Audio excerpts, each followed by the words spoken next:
Please be seated.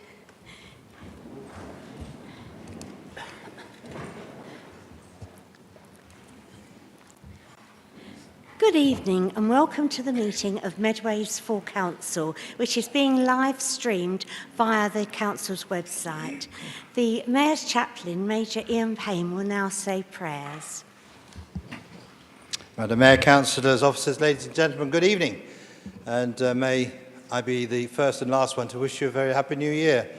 Radio 4 says you can say a happy new year to the person you meet if it's for the first time that year. So I could be saying happy new year till Christmas. Hopefully not, but I sincerely mean it. As we come into this year, Chatham Salvation Army celebrates 150 years of being in Chatham. Queen Victoria was on the throne. The Prime Minister was, I should ask you which Prime Minister it was, really. Test, but I won't. But it was Gladstone.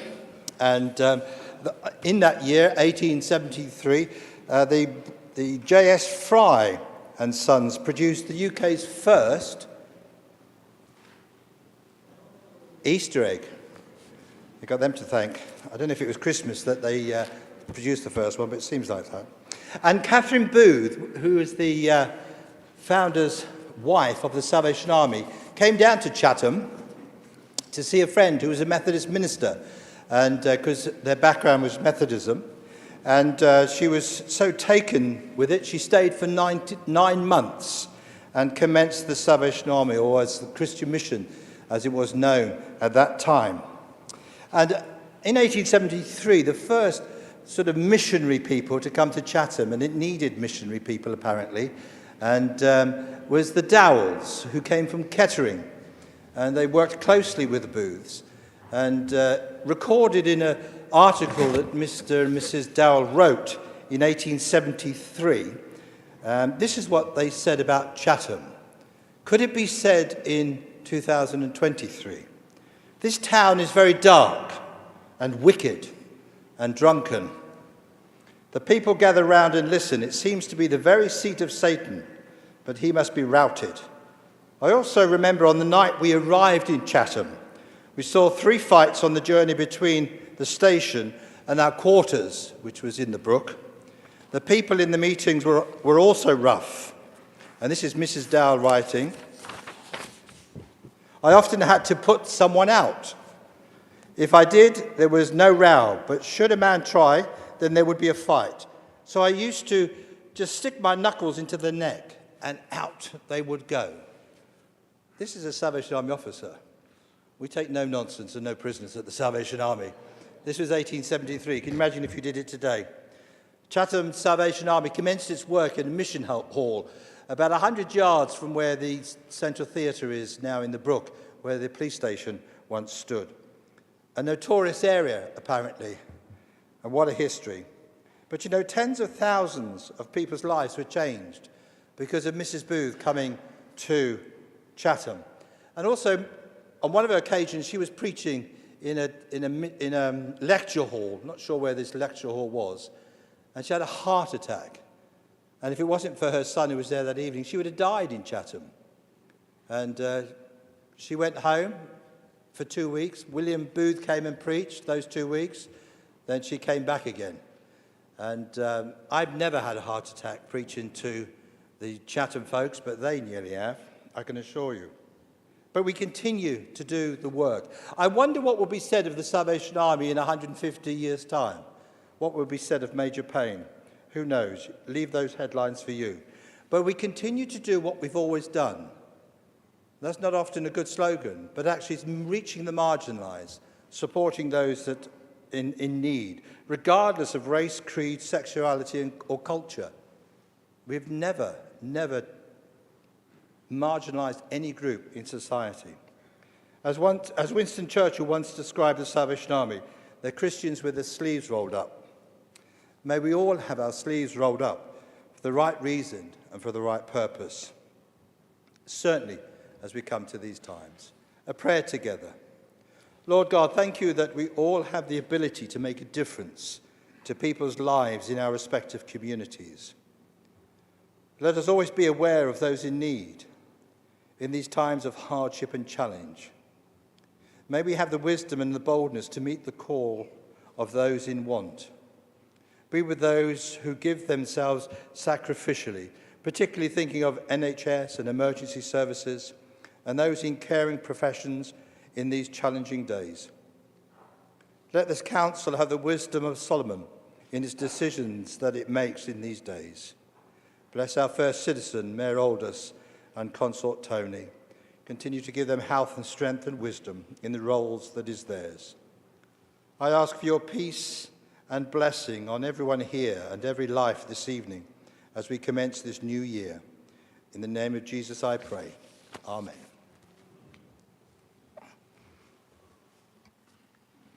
Are there any apologies for absence for this meeting? Councillor Kemp? Thank you, Madam Mayor. Yes, I have apologies from Councillor Carr, Councillor Rodney Chambers, Councillor Etheridge, Councillor Purdy and Councillor Thompson. Thank you. Councillor Price, are there any? Thank you, Madam Mayor. Yes, I have apologies from Councillor Hazel Brown, Councillor Lauren Edwards and Councillor Nishaba Khan will be late as she is stuck on a train. Thank you. Thank you. Councillor Sands? Thank you, Madam Mayor. We are both here. Thank you. Declarations of interest. Are there any declarations of disclosable pecuniary interest or any other significant interest from members of this council? Please clearly describe the nature of your interest if you do declare one. Councillor Galvin. Thank you, Madam Mayor. I'm a director of the Medway Development Company, and I have a dispensation from the Council Conduct Committee to speak and vote on any issues that may concern Medway Development Company. Thank you. Councillor Sands. No? Councillor Doe. For interest, actually, I'm Chairman and Director of Medway Development Company. Thank you. Councillor Crozier? I'm Chair of Trustees of AMAC UK, which is a supplier of supported housing and temporary accommodation to Medway Council. So it's an OSI. Thank you. Item 11.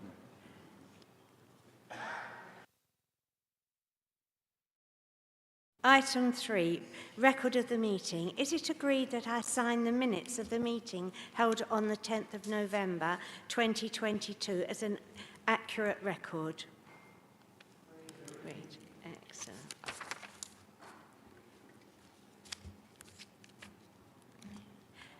Members will be aware of the recent passing of former councillor Richard Andrews, who served first on Rochester upon Medway Council and again on Medway Council. Some of our members and officers attended his funeral early today. I'm sure all members will join me in extending our condolences to Dickie's family. I would also advise members of the passing of former councillor Adrian Crowther, who served on Rochester upon Medway Council, and on behalf of all members, I extend our condolences to Adrian's family. Members will also be aware that councillors Elizabeth and Rupert Turpin's son Wilbur passed away just before Christmas. Wilbur brought so much joy to their family, and on behalf of all members, I send our condolences to Elizabeth and Rupert and their family. I would like to formally welcome Councillor Crozier to his first meeting since being elected as Councillor for Peninsula Ward last month. Councillor Crozier and Councillor Sands have formed the independent group, and Councillor Crozier is the leader of the group. Please can I remind members to speak clearly into their microphones to ensure that people in the public gallery and those watching on live stream can hear. All members, please don't interrupt one another while you're speaking unless it's a genuine point of order or point of personal explanation. Finally, can I remind members to ensure that written copies of any amendments are brought up to the top table first. Item 5, Leader's Announcement. May I call on the Leader of the Council to make any announcement? No announcements, Madam Mayor, but I think it's customary for a minute's silence when there are deceased ex-members, isn't it? Thank you. Yes. Just do a minute's silence Yes. then, if that's appropriate. Yes, please. Thank Do a you. minute's silence. Yes, we'll do a minute's Stand silence. for a minute's silence.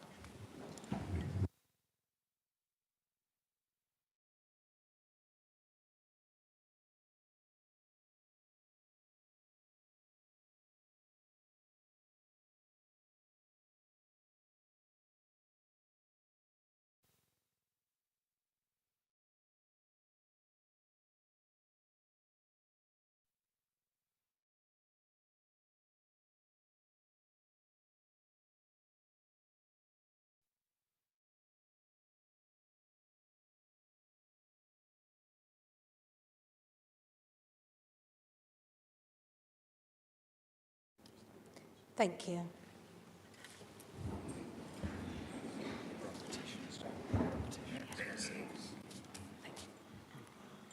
Are there any members of the public wish to hand in a petition? If so, please come straight to the microphone and read out the title of the petition.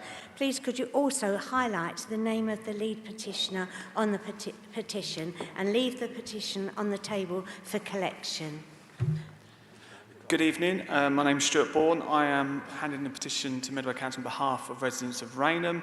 I'm seeking them to repair immediately the large depression that's in Beargrove Lane and to seek recompense from the developer whose substandard work caused it in the first place.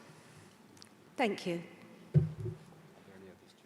Are there any other members of the public? No? No members of the public. Right. Right, members. Are there any members that wish to? Councillor Turpin?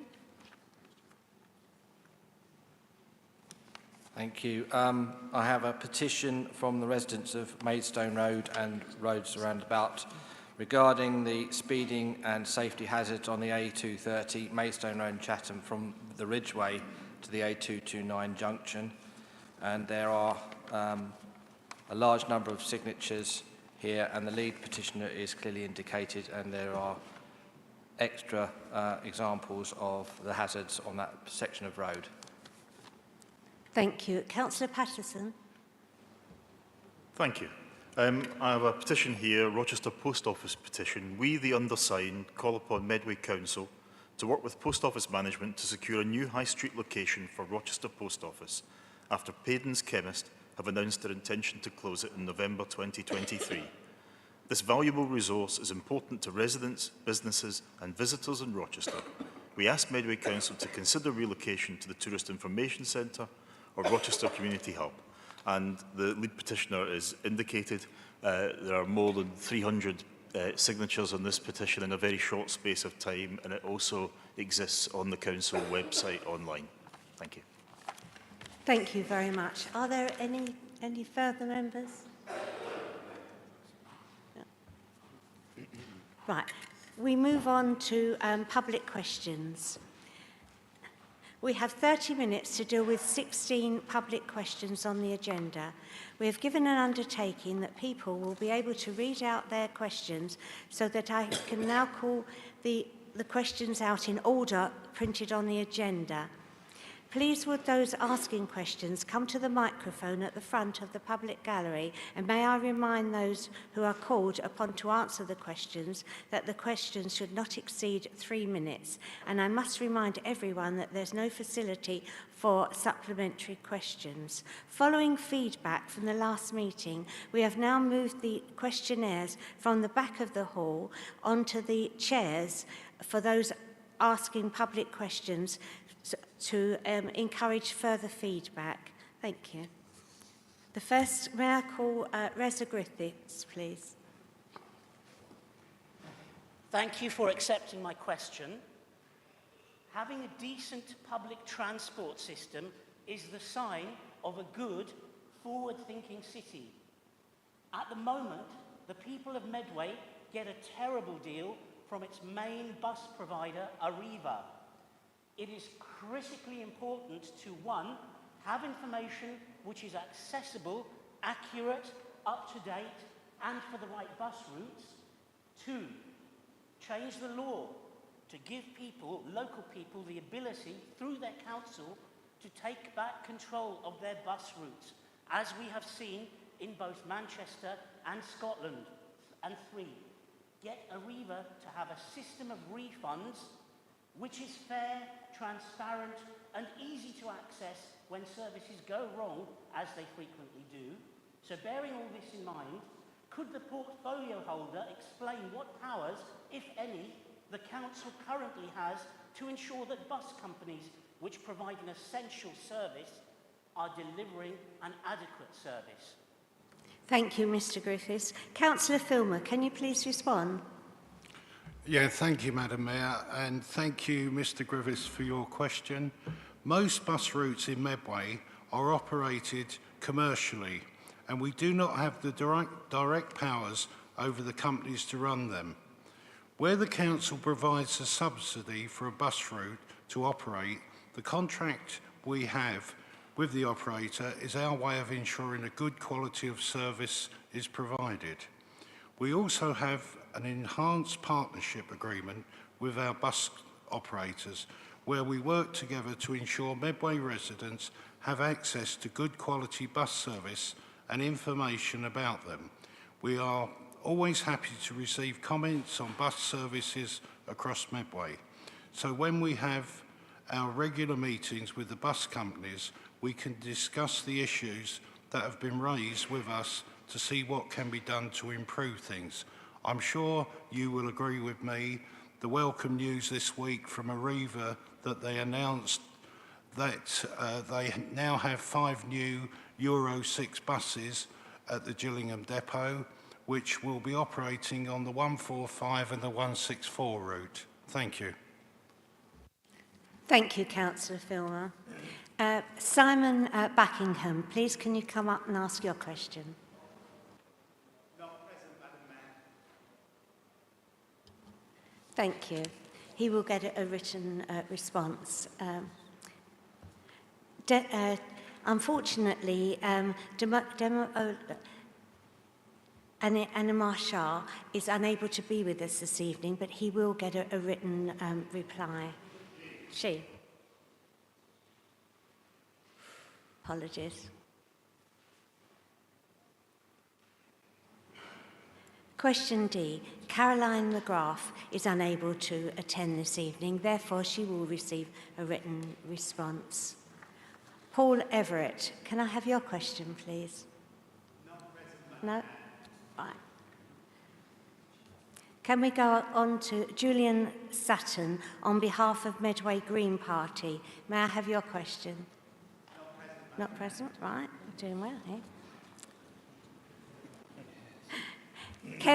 Kevin Fowley, please come up and ask your question.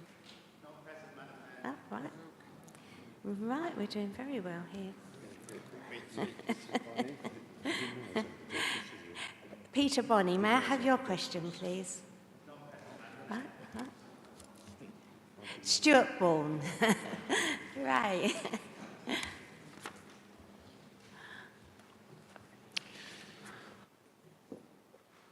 Good evening. On the 21st of July 2022, I asked a question to Councillor Doe at a council meeting regarding the 13,842 trees that were planted and how many were currently still alive. Councillor Doe failed to answer the question because he said a full assessment had not been completed. It is now nearly 6 months later. What is the current status of the assessment and the trees? Thank you for your question, Mr Bourne. A full survey is to be completed in March and April of this year as the most appropriate time to undertake it, once the trees have started to leaf again. The results of that survey will be made available once it has been completed. Thank you. Vivienne Parker, may I have your question, please?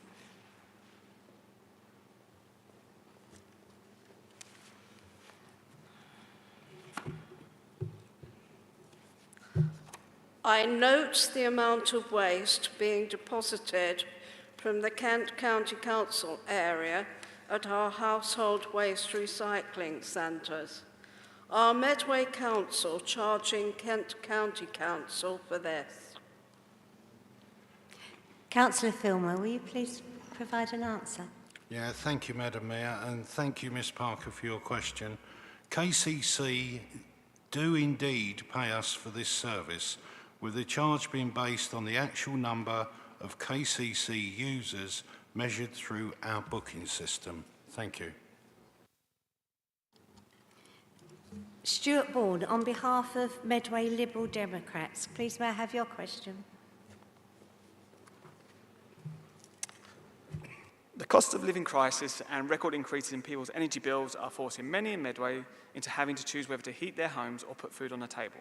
Many inspiring organisations, charities and churches across Medway are opening their doors as warm banks to help those in need. We would like to thank all of those for their kind generosity in this time of economic crisis. What is the Council doing to coordinate these efforts to ensure there is a warm bank in every part of Medway and that people are made aware of them? Councillor Doe, may I have your reply? Yes, thank you for your question. I would also like to extend the Council's thanks to the wide range of organisations in the community who continue to support vulnerable people. We have some excellent local organisations who support residents on a number of issues, including the cost of living. One brand new example of how we're supporting community organisations is issuing small grants to settings who list themselves on the Warm Welcome website. The Warm Welcome scheme is a national initiative that we are backing. We hope the grant will pay any extra heating and utility costs that the organisation may incur and allow them to open their doors to residents who want to access a warm welcome space. Having a single website that multiple partners can promote should also mean that more residents are aware of where they can go to find a warm space should they be in need of accessing one. Thank you. John Castle, may I have your question, please? Yeah, flood warnings are not currently issued directly by Medway Council, instead relying on third parties to issue such warnings. Given the frequency of flood warnings within Medway Council, would the Council commit to publicising flood warnings affecting Medway? Councillor Hackwell, will you please respond? Thank you, Madam Mayor. Thank you for your question, Mr Castle. The Environment Agency has the remit to warn and inform of any tidal flooding event. They maintain the expertise and are resourced to carry this out. For any significant potential flooding events, we guide residents to the alerts and warnings from the Environment Agency via social media and our website. Residents who wish to sign up for flood warnings and alerts can do so at the government website Sign Up for Flood Warnings or telephone them on 0345 988 1188. Thank you. Thank you. Alan Collins-Russell, may I have your question, please? Thank you, Madam Mayor. Many people I've spoken to in Rainham are suffering greatly under the cost of living crisis. With skyrocketing energy bills, many are switching off their heating to save what little money they have. I've already seen some great charities and churches like St Margaret's Church in Rainham open their doors and act as warm banks for people in need, but they can only do so much. One suggestion to assist people in need is to use the empty spaces in the Healthy Living Centre in Rainham as a warm bank, now that the cafe isn't operating, to act as a place for people to keep warm, recharge their phones, or find out how they can be financially supported. Does the Council have any plans to work with people at the Healthy Living Centre to implement this, or if not, is there an alternative location being planned?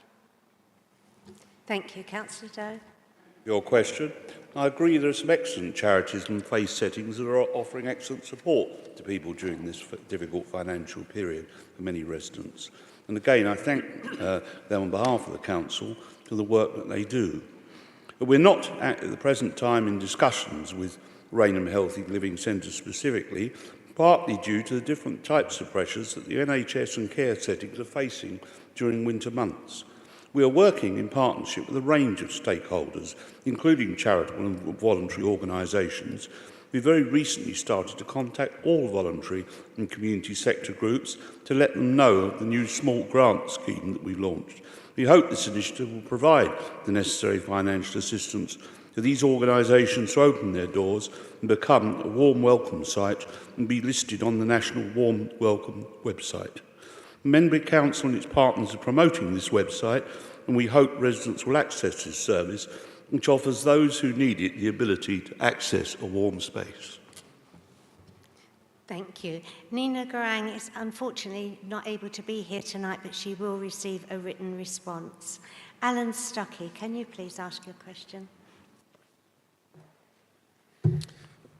Thank you, Madam Mayor. Medway Council recently responded to questions put by the Medway Environmental Action Network, MEAN, concerning the Council's progress in engaging and influencing its primary contractors, key partners and joint ventures with regards to their combined carbon emission reductions across Medway.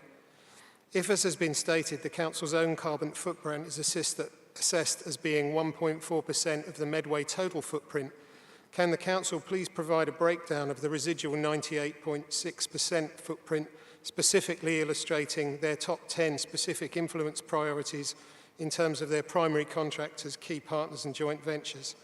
We assume that this will be based upon the Council's assessment of carbon emissions incurred in the delivery of services into Medway, unless an alternative method has been used to prioritise it. Councillor Domer, we have a response. Yes, thank you for your question, Stockey. The Council's 2018-19 carbon footprint was, as you say, assessed as being 1.4% of Medway's total footprint. The methodology for this calculation is described in the Council's 2021 Climate Change Action Plan, which is available on the Council website and, of course, has been updated. Based on this methodology, we have not used the residual footprint to identify the top 10 specific influence priorities.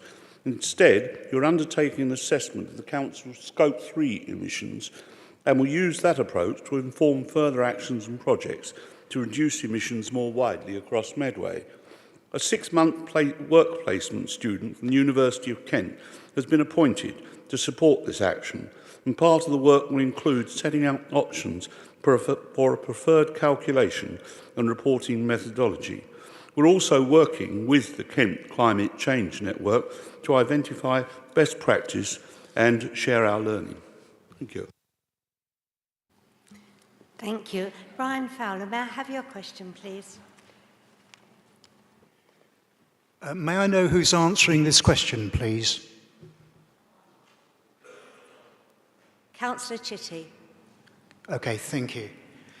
Yes, it would have been nice if Councillor Chambers had been here, but I appreciate that there may be an issue, and I hope he's well. We are seeing the effects of permitted development rights legislation being used for building projects in Medway. I haven't mentioned the paddock here or Anchorage House. Planning committee councillors have expressed their dismay at how this bypasses consideration by the planning committee. The portfolio holder for strategic regeneration was asked if he could explain what Medway Council is doing to reduce the harm caused by permitted development rights.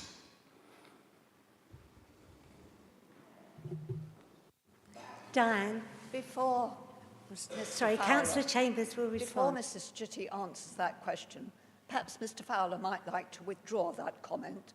My husband isn't here because he has recently undergone an operation. Do you wish to withdraw that comment? Yes. Thank you.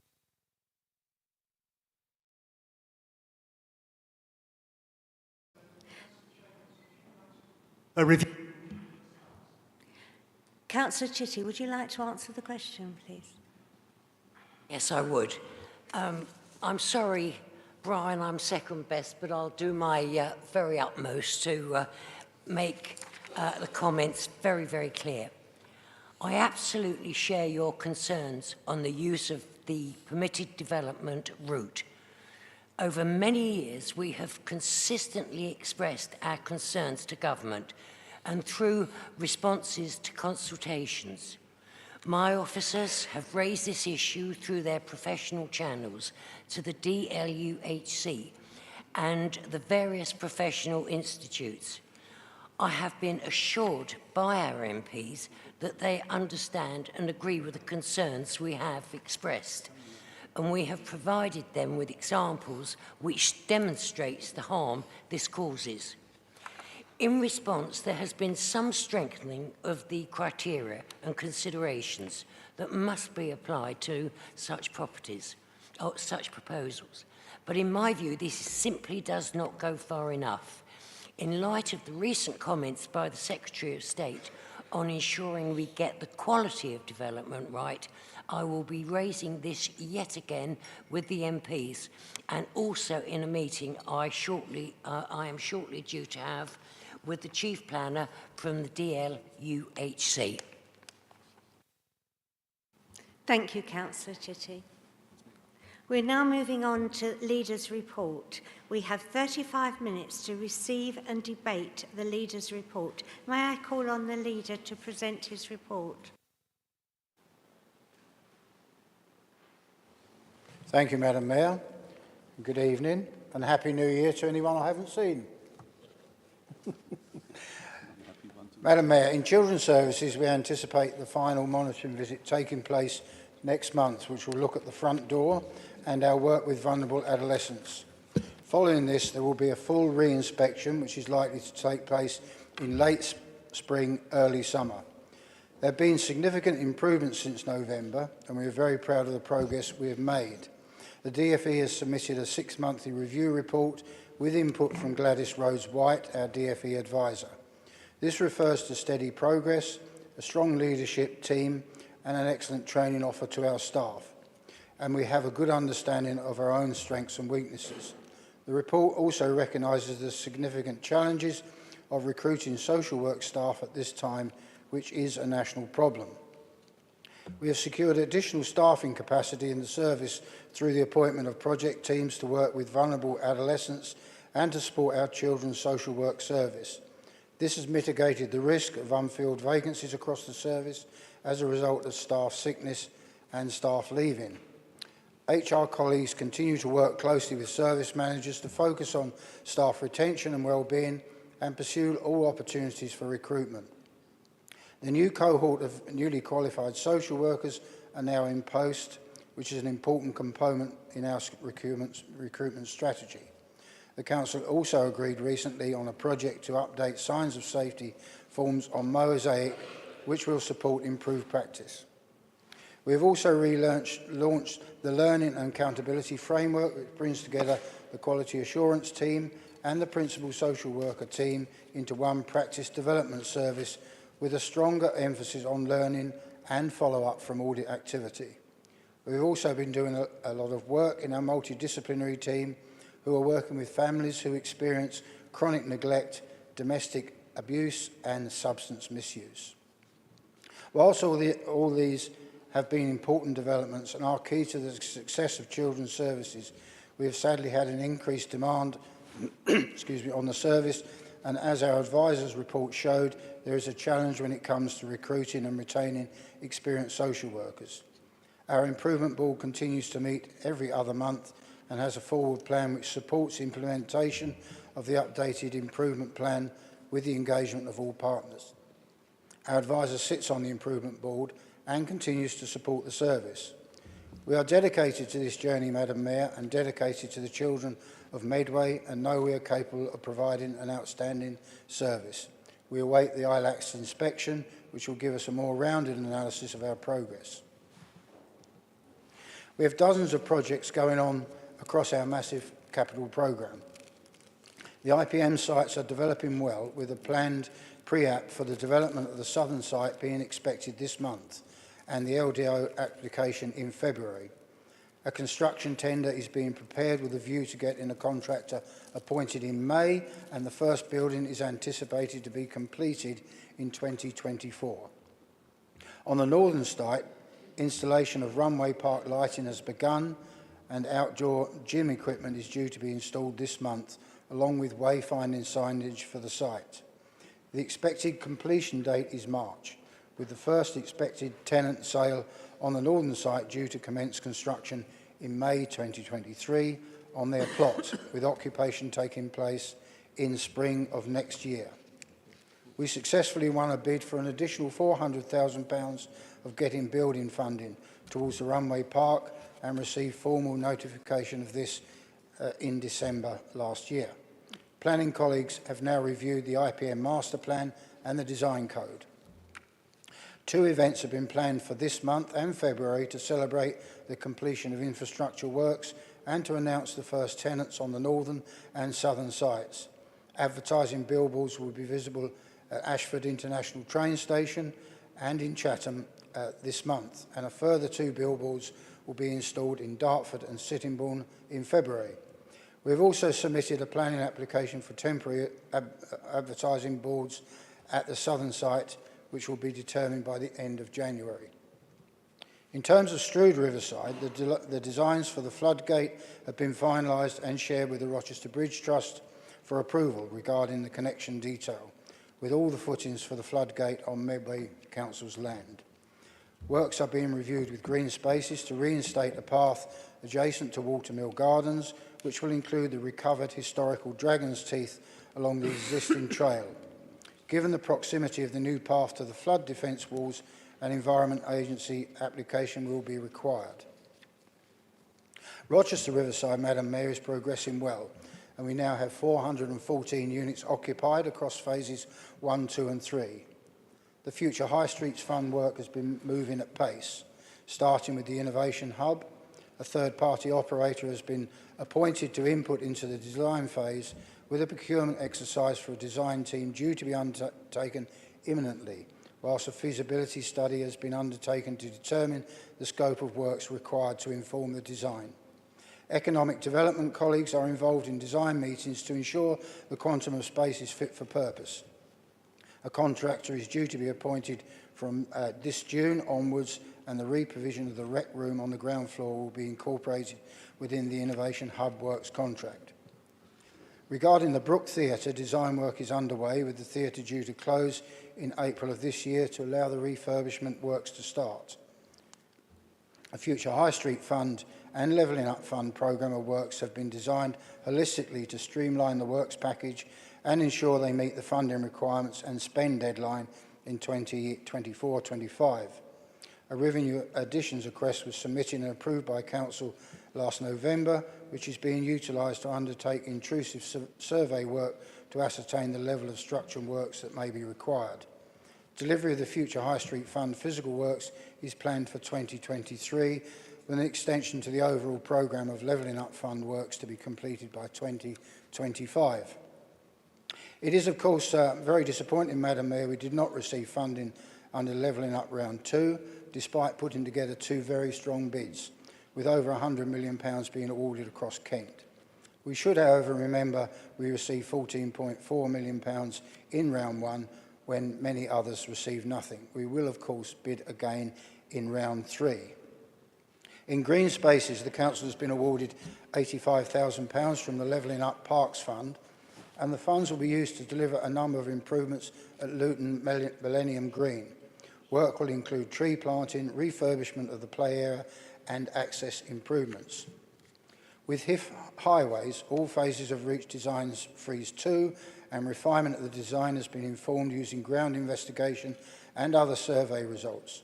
Initial results from EIA noise and AQ assessment have been received. Environmental mitigation workshops have been held to inform the measures required, and these are now being incorporated into the design. With HIF SEMS, there has been the following developments, Madam Mayor. Review of existing data, survey data for Deangate Parkland has been undertaken, and feasibility has begun on the community parkland proposal. The Who Wetlands Reserve planning application is due to be determined in March. The KWT consultancy work on Phase 2 data analysis is due to be completed this week. SEMS Public Rights of Way project will begin feasibility next month. Moving finally on to health and social care, Madam Mayor, in Medway we are doing everything we can to support our residents. The Health and Social Care Act 2022 requires integrated care partnerships, which is the joint committee consisting of Medway Council, KCC and the NHS Kent and Medway Integrated Board, which met again today, to prepare a strategy setting out how the assessed needs in relation to its area are to be met. On the 29th of July 2022, the Department of Health and Social Care published guidance detailing how integrated care systems should create an integrated care strategy. The Kent and Medway integrated care strategy builds on the existing work previously undertaken across the system. This includes the Medway Council's joint local health and wellbeing strategy. And the key areas are as follows: giving children the best start in life, tackling inequalities and wider social determinants of health, helping people to manage their own health and well-being and be proactive partners in their own care, supporting people with multiple health conditions, hospital services and specialist care, developing our workforce and driving research, innovation and improvement across the system. And as can be seen, Madam Mayor, as I'm running short on time, we are doing everything we can on behalf of the people of Medway, and our Medway Can Community Initiative is helping to improve both physical and mental well-being across Medway. Thank you, Madam Mayor. Thank you, Councillor Jarrett. Councillor Maple. Thank you, Mayor Aldous, and can I associate myself with your remarks to all those who have lost loved ones since we last met as a full council. And can I also congratulate and welcome Councillor Crozier to his place. Mayor Aldous, we live in interesting times. It feels like we say that almost at every full council meeting, but the reality is these are times where our residents continue to struggle with the cost of living crisis. They look to us as their local authority for that piece of hope and inspiration. And I have to say, they'll be sadly lacking that following the report we've heard from the leader tonight. The fact that we are discussing in 2023 Medway issues like warm banks is something we should all recognise is frankly a situation nobody should be in Medway or frankly anywhere in the UK. That's the reality of the financial difficulties our residents continue to find themselves in. Mayor Aldous, we on this side of the chamber have always been supportive of the journey, the difficult journey for children's services. We have worked alongside councillors of all political persuasions and officers because actually our children only get one opportunity. So we welcome any progress being made. There is more to be done. And whoever is leading this council come May the 4th, that has to be top of their priority list. Our 70,000 young children here in Medway deserve the very best, and still they're not getting it, and we need to change that. Mayor Aldous, we heard somewhere in there a recognition, I think, that Medway hasn't been successful in the bidding process for levelling up 2. And in particular, I refer back to the fact that one of those 2 bids was for Gillingham. The same Gillingham which missed out when we bought the Pentagon Centre. And we were really clear at that point, both bids should have been going in at the same time, voted down by the Conservative administration. And what do we see with this levelling up process? Communities like Gillingham, in great need, have lost out because of that round of funding. The way it's distributed by Michael Gove is equivalent of like the Hunger Games. Communities are pitted against each other in competition, where people and bureaucrats in Whitehall, politicians, prime ministers even perhaps, choosing where that funding should go. Completely unacceptable. So we must see investment into Gillingham. It is sadly lacking, and this administration has let down that community. And of course, part of the reason people will be concerned about funding is because of the financial incontinence they continue to see from this administration. They couldn't get that motion through last time without the support of the mayor. And what do we see? Within 24 hours, rushing through to make sure that there is no additional scrutiny. And we'll talk more about that later on, Mayor Aldous. Councillor Crozier. Madam Mayor, firstly, I would like to pay tribute to my predecessor, Councillor Mick Prendergast, who was dedicated to serving the people of the Hoo Peninsula for many years. As promised during the by-election, my endeavour will be to promote the prosperity and happiness of residents and to protect our local landscapes, services and communities. I very much look forward to working together with colleagues in this chamber to deliver this. Madam Mayor, the Hoo Peninsula is a precious place. It hosts a wide range of internationally and nationally protected wildlife sites, including Ramsar, special protection areas, a national nature reserve, and sites of special scientific interest.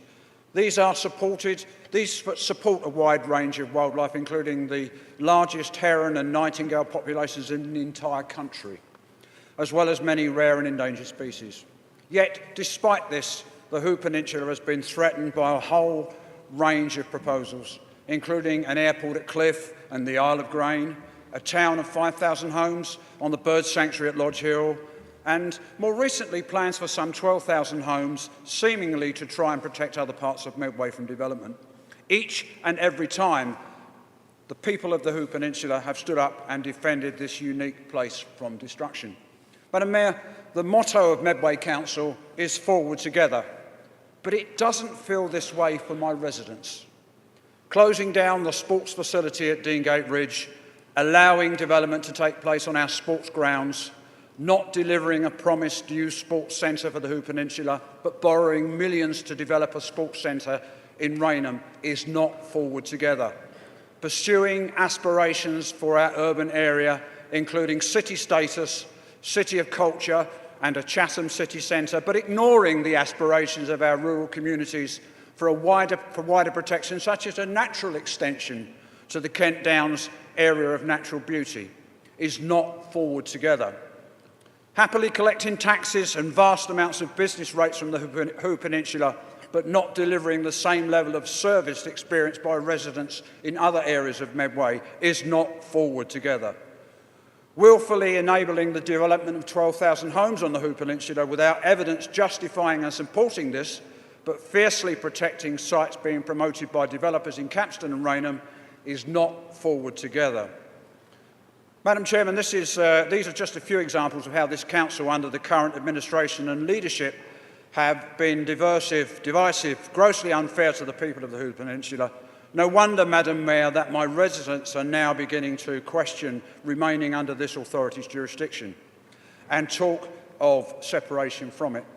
I do hope that going forward, all areas of Medway are treated fairly and with the respect that they deserve, and go truly forward together. Thank you, Councillor Crozier. Madam Mayor, in conclusion, thank you for the leader for his report. Thank you. Councillor Johnson. Thank you, Mayor Aldous. And I also commend the Children's Services Directorate as they come into the final monitoring visit. The management of the Children's Services have worked hard and diligently. The social workers have worked hard and diligently. And the improvements that we've seen, I pay credit to. So we look forward to the result of that monitoring visit and the final ILATS inspection, I hope with optimism, some optimism. I also commend Councillor Maple's vision for Medway's Children's Services and his commitment from our side to the very best for Medway's young people. Councillor Jarrett mentions the staffing issue with social workers. That's been a problem, as he says, for some time. It's a national problem. But I would say it's a national problem because this national government has failed to put in an adequate workforce plan across a wide range of public sector areas, but including social workers. And that is a shameful neglect over the last 13 years. That's why we have insufficient public sector workers in all sorts of key areas. He also mentions the recent increase in demand. Children's Services is a demand-led service, and that's why we should ensure that local councils are given adequate funding for the services that their communities need. Funding which has not been forthcoming from this government over the last 13 years. I'd like to also raise the issue which appeared both at Children's Committee and at Cabinet of the safety valve programme, the high needs block deficit. We've got a chronically underfunded SEND system, special educational needs and disability system, and a school and council budgets in crisis. Had the original plan gone ahead, as was reported to Children's Committee in September, we would have received £28 million. The current plan is that we will receive £17 million, a loss of £11 million in the intervening period. Transfers of costs to general revenue expenditure, the direct schools grant top-up moving from schools to the general fund. We want to know why this has happened. The committee is very clear that we need to know why that has happened. No, I've not been able to find any other authority, and there are many whose high needs block is in major deficit. Not found any other authority where this has happened. So we, as a committee, have called for a report. We will pursue this until we find out what has happened and why. And finally, Madam Mayor, if I may, I note the irony of the Medway press release, Medway Council press release celebrating University of the Creative Arts over the last 130 years. Very important institution, very important to celebrate the creativity of that organisation and the key creative people, but no mention of its loss, no mention of the failure to negotiate the retention of the UCA in some form within Medway. Thank you, Madam Mayor. Thank you. Councillor Doe. I'd like to mention two things, really. The first is, of course, that we speaking, I think, earlier about what was said about us failing to invest in Gillingham. It was only yesterday that I was at the opening of the new Learning and Skills Hub, which is actually in part of the Britain Farm Street development. This will really revolutionise the access that people have for learning, and I think it really will mean a major, I think, input into the high street. And one of the reasons I'm very, very pleased about it is because we have there really oversubscribed classes now, for which we're finding other tutors, but for the English as a second language, you know, so we are actually getting people who want to take their place in society, which I think is great. And, you know, I think we can do a lot of work, particularly among ethnic minorities in the area, whatever they may be, because there's an awful lot of talent and an awful lot of innate business ability that I think we can unlock in Gillingham, and I think that that will form a very important part of it. I would also add that there is also the units of 44 council homes that is coming up very fast for as part of that overall development. So that's quite wrong to say that we're not developing that at all. I think the question of UCA, but that also needs to be put into context.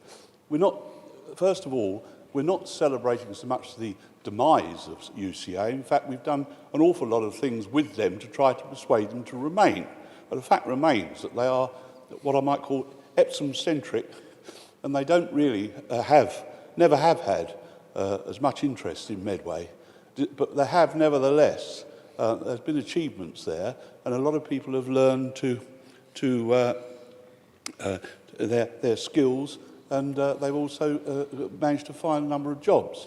Now, how do we replace that? Well, we are working with the Mid-Kent College at the moment to have a further investment in the School of Art, College of Art, and I'm quite confident that once premises are located and so on, that we will replace UCA with something which will be far more fit for purpose.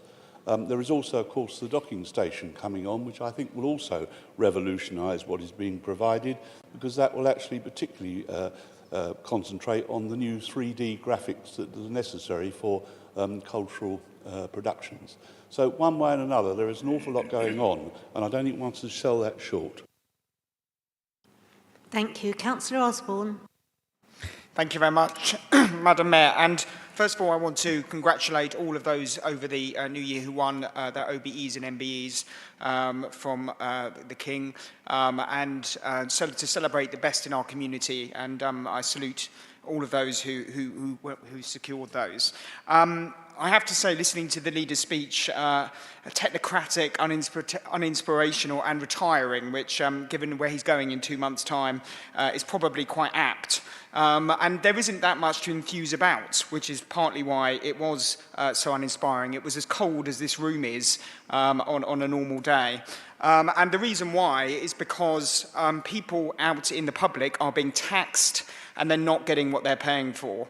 The council tax for a bandy property under the Conservatives has risen from £817 when you took office to £1,900 today. You've crashed the economy, which means people are struggling out in shops. Crime is rising, as we see on this motion later on tonight. And the reality is people's lives, people are struggling, from warm banks, which we've discussed this evening, to our A&E services, which are now on a critical incident, and the fact that we aren't discussing GPs because you are so afraid of recommending to your own cabinet that they actually look at this problem, that you shelved the issue, which I think is scandalous and disgraceful. Our roads are in a pitiful state. The latest NHT survey, which is an independent survey, says that 75% of residents are now deeply unhappy with our road quality. And the roads, of course, are deteriorating. We've even got residents now putting rubber ducks in the potholes. Such is the comical and absurd state of this council and this authority. We have over 80 miles now of roads that are poorly maintained. And of course, the road budgets have been siphoned off to pay for a Medway tunnel acquisition, which we should never have made 12 years ago. And I offer the leader now, given he is retiring, will he now apologise for making the decision to purchase Medway Tunnel for £1? Has that been a good deal? And where is his position with the Department for Transport? And then on the finances, we've seen in the press that council tax is due to rise. It's not a laughing matter that this council has significant problems with finance, and we are seeing that in the press. Can you guarantee that you will not be reserve raiding in the next month or two in the budget? Because in my view, you are splashing out the cash, literally in some cases, on sports centres, and actually you're not thinking fiscally in a way which is responsible, and you're leaving the next administration, whoever they might be, Conservative or Labour, in a very difficult position. And I think you know that, and I think it's deeply cynical, and I think, again, a legacy that you'll be retiring with. And lastly, given the political environment at the moment, is he confident that the electorate in May will reward him for his service? Thank you. Filmer.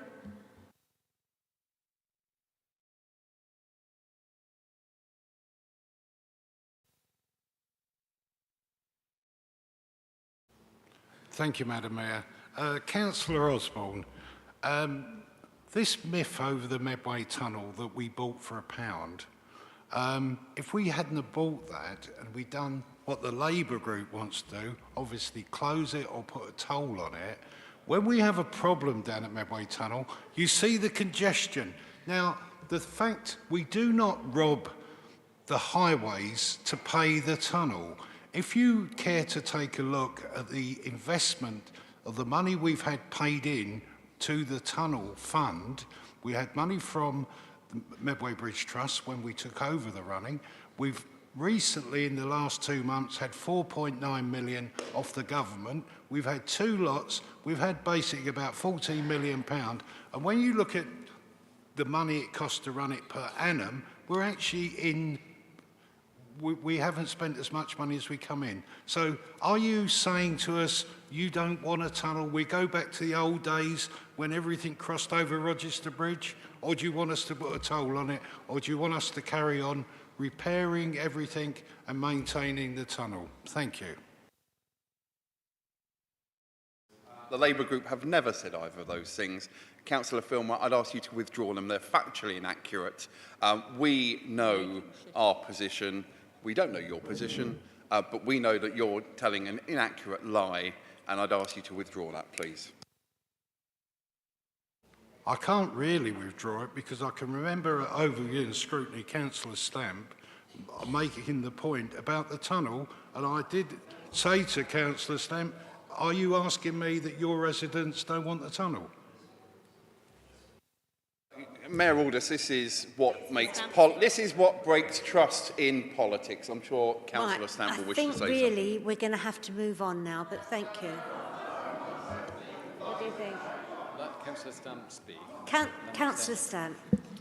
Thank you, Mayor Aldous. I was surprised that I've been brought into this debate because Councillor Filmer, I think, seems to be misremembering at the very least, but I can safely say that I never made such comments, so I think he should withdraw those remarks.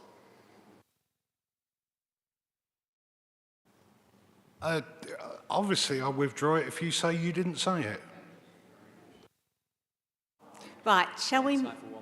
We've just got time for one more. I'm going to go to Councillor Galvin. Thank you, Madam Mayor. I'd just like to follow about the comments about Gillingham and as Councillor Doe pointed out, it's not true to say that there's not been any investment in the middle of Gillingham at all. It slipped Councillor Doe's mind about the new mental health facility that we provided for KMPT in the old supermarket. That's a brilliant facility for the people of Medway. You mentioned also the 44 social housing properties that are being built at the back of the site. They are rented affordable, that will be run by MHS. So that is not only adding to the regeneration of Gillingham, that's adding to the social housing stock for our people here in Medway. The old Dockyard Railway line is being turned into a linear park, and surely I think right adjacent to the centre of Gillingham, we have Medway Park and the Great Lines. Surely I think most towns and cities would give their eye teeth to have such wonderful sports and recreational facilities right in the middle of a town. So it's just not true to say that Gillingham doesn't get any investment. Thank you. Back to Councillor Jarrett.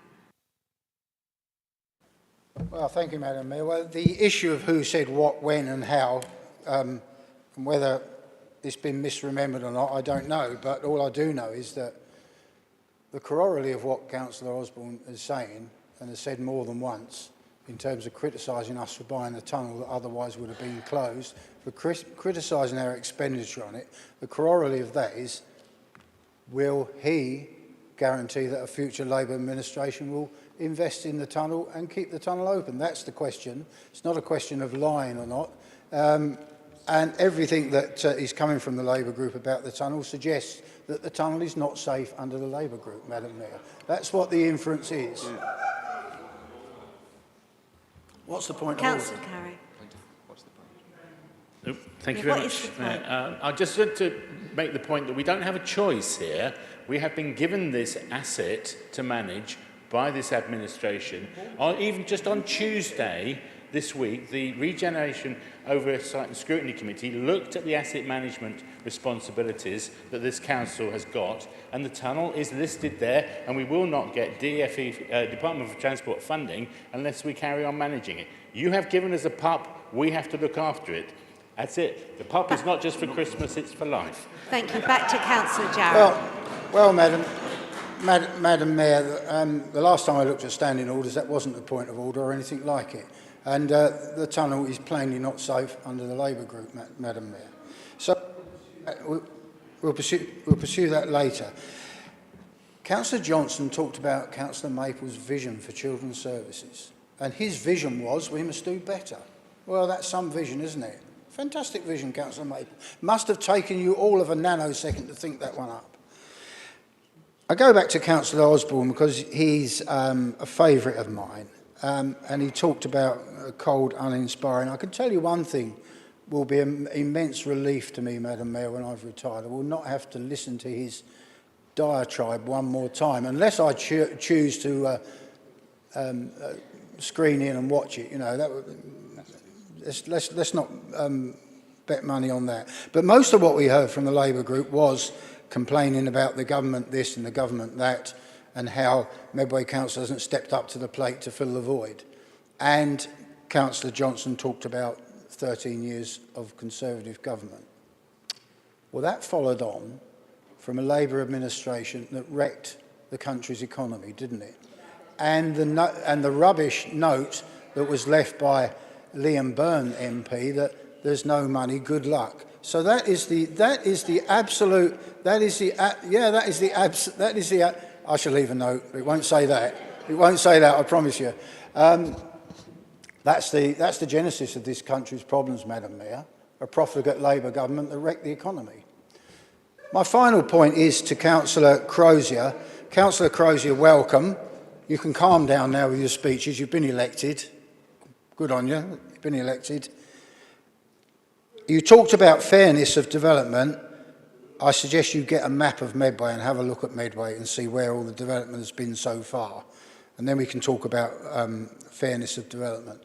And one question that you can come back to me on later, can you tell me where the National Nature Reserve on the Hoo Peninsula is? Because it must be a recent invention. Not now. Thank you, Madam Mayor. Thank you. Moving on to item 9, overview and scrutiny. Under what point of order? Just to remind, Northwood Northwood Hill, which largest heronry in the Which country. number? Thank you. Right, let's move on. Item 9, overview and scrutiny activity. We now have 25 minutes to receive and debate the report on overview and scrutiny activity. I call on Councillor Buckwell to move the report. Thank you, Madam Mayor. This report updates the activities of the committees in the last 2 months. Of course, that's in addition to attendance at ONS by Cabinet portfolio holders to provide answers to questions posed by the committee about the areas of their responsibility, and also the consideration of quarterly performance monitoring reports by each of the 4 committees.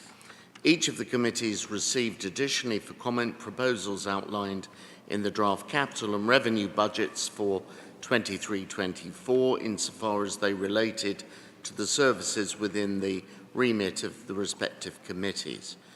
My committee, Business Support ONS, considered an annual update on the procurement strategy 21 to 25. In addition to regular performance monitoring and capital and revenue monitoring updates, the committee received the Business Support Department Risk Register Summary and recommended to the other ONS committees that they have sight of the relevant Directorate risk summaries as well, and we had some detailed discussions on that topic. At the November meeting, the Children and Young People ONS Committee undertook pre-decision scrutiny of the Children and Young People's Plan and of Medway's Safety Valve Intervention Plan submission to the Government, which would enable the recovery of a budget deficit. The committee received updates on Ofsted monitoring visits to children's services, the current state of the custodial estate for children in Medway, and an overview of current performance in Medway with respect to young people who are not in education, employment or training. It also considered the Medway Safeguarding Children Partnership annual report for 21-22. In January, the committee considered the Regional Adoption Agency annual report and the Medway Youth Council annual conference report. Other reports received included school curriculum diversity and tackling racism in schools. The Health and Adult Social Care ONS Committee considered a proposal from the Medway and Swale Health and Care Partnership to develop community diagnostic centres in both Medway and Swale. The committee agreed that this did not constitute a substantial variation or development in the provision of health services in Medway. Other items considered at the December meeting included pre-decision scrutiny of the Kent and Medway Interim Integrated Care Strategy and an update from the Kent and Medway Adult Learning, Disability and Autism Collaborative. The committee also received a report on the Care Quality Commission Local Authority Assessment Framework.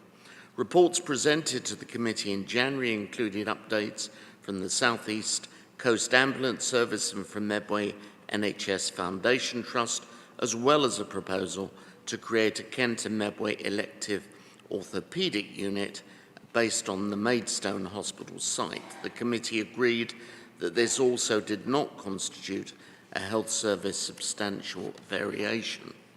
At the December meeting, the Regen, Culture and Environment ONS Committee undertook annual scrutiny of the Community Safety Partnership. Initial scrutiny of the river strategy also took place, with it being requested that the strategy be further considered by the committee as it developed. The committee considered a report relating to Section 106 developer contributions, and it was agreed that the committee would be provided with a quarterly briefing note and that the annual infrastructure funding statement would be presented to the committee following approval by Cabinet.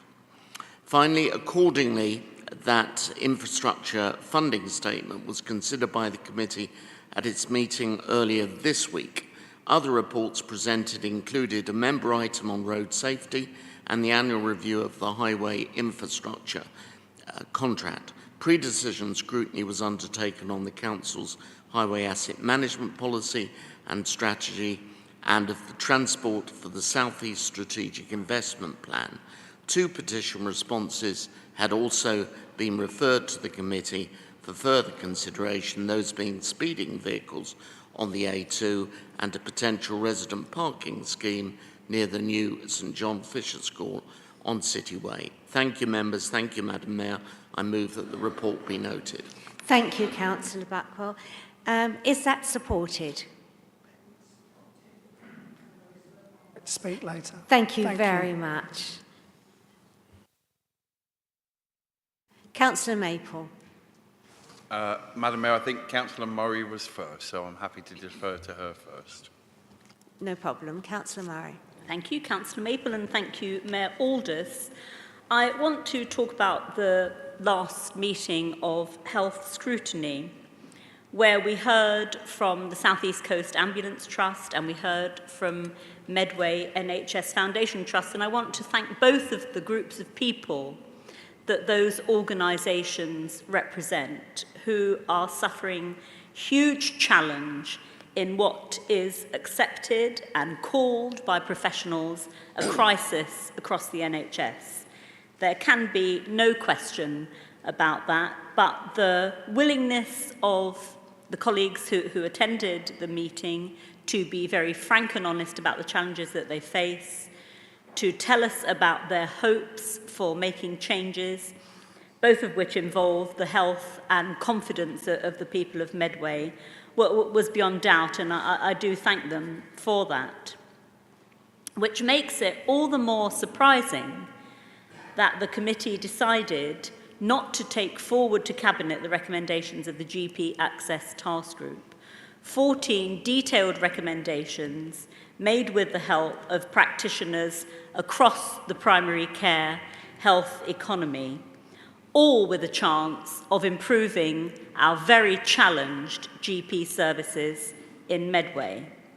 The Conservative group decided that they wanted to hear from more GPs, an unrealistic and petulant demand.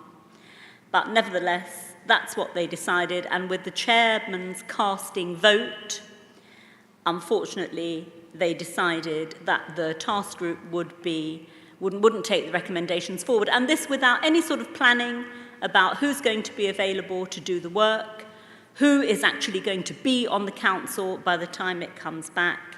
It was, in my view, a very, very unrealistic and shameful way of showing that the committee, far from appreciating all of the work of all of the professionals who were there, far from appreciating the work of our own officers, were really trashing the views and work of experts by saying they were going to kick it into the long grass, and I can assure everybody here the Labour group won't let that happen. I want also to talk about an item on regeneration. I heard the Highway Infrastructure Contract Annual Review on Tuesday, and I have to say I was disappointed with that report. It was a report that described the stasis. It described a list of assets and the things that have happened. There was no ambition, no challenge, and no reflection in that report. And I'm afraid that members of the public watching that committee would have been very surprised to hear what Volker Highways had to say about the state of our highways. Councillor Lammer.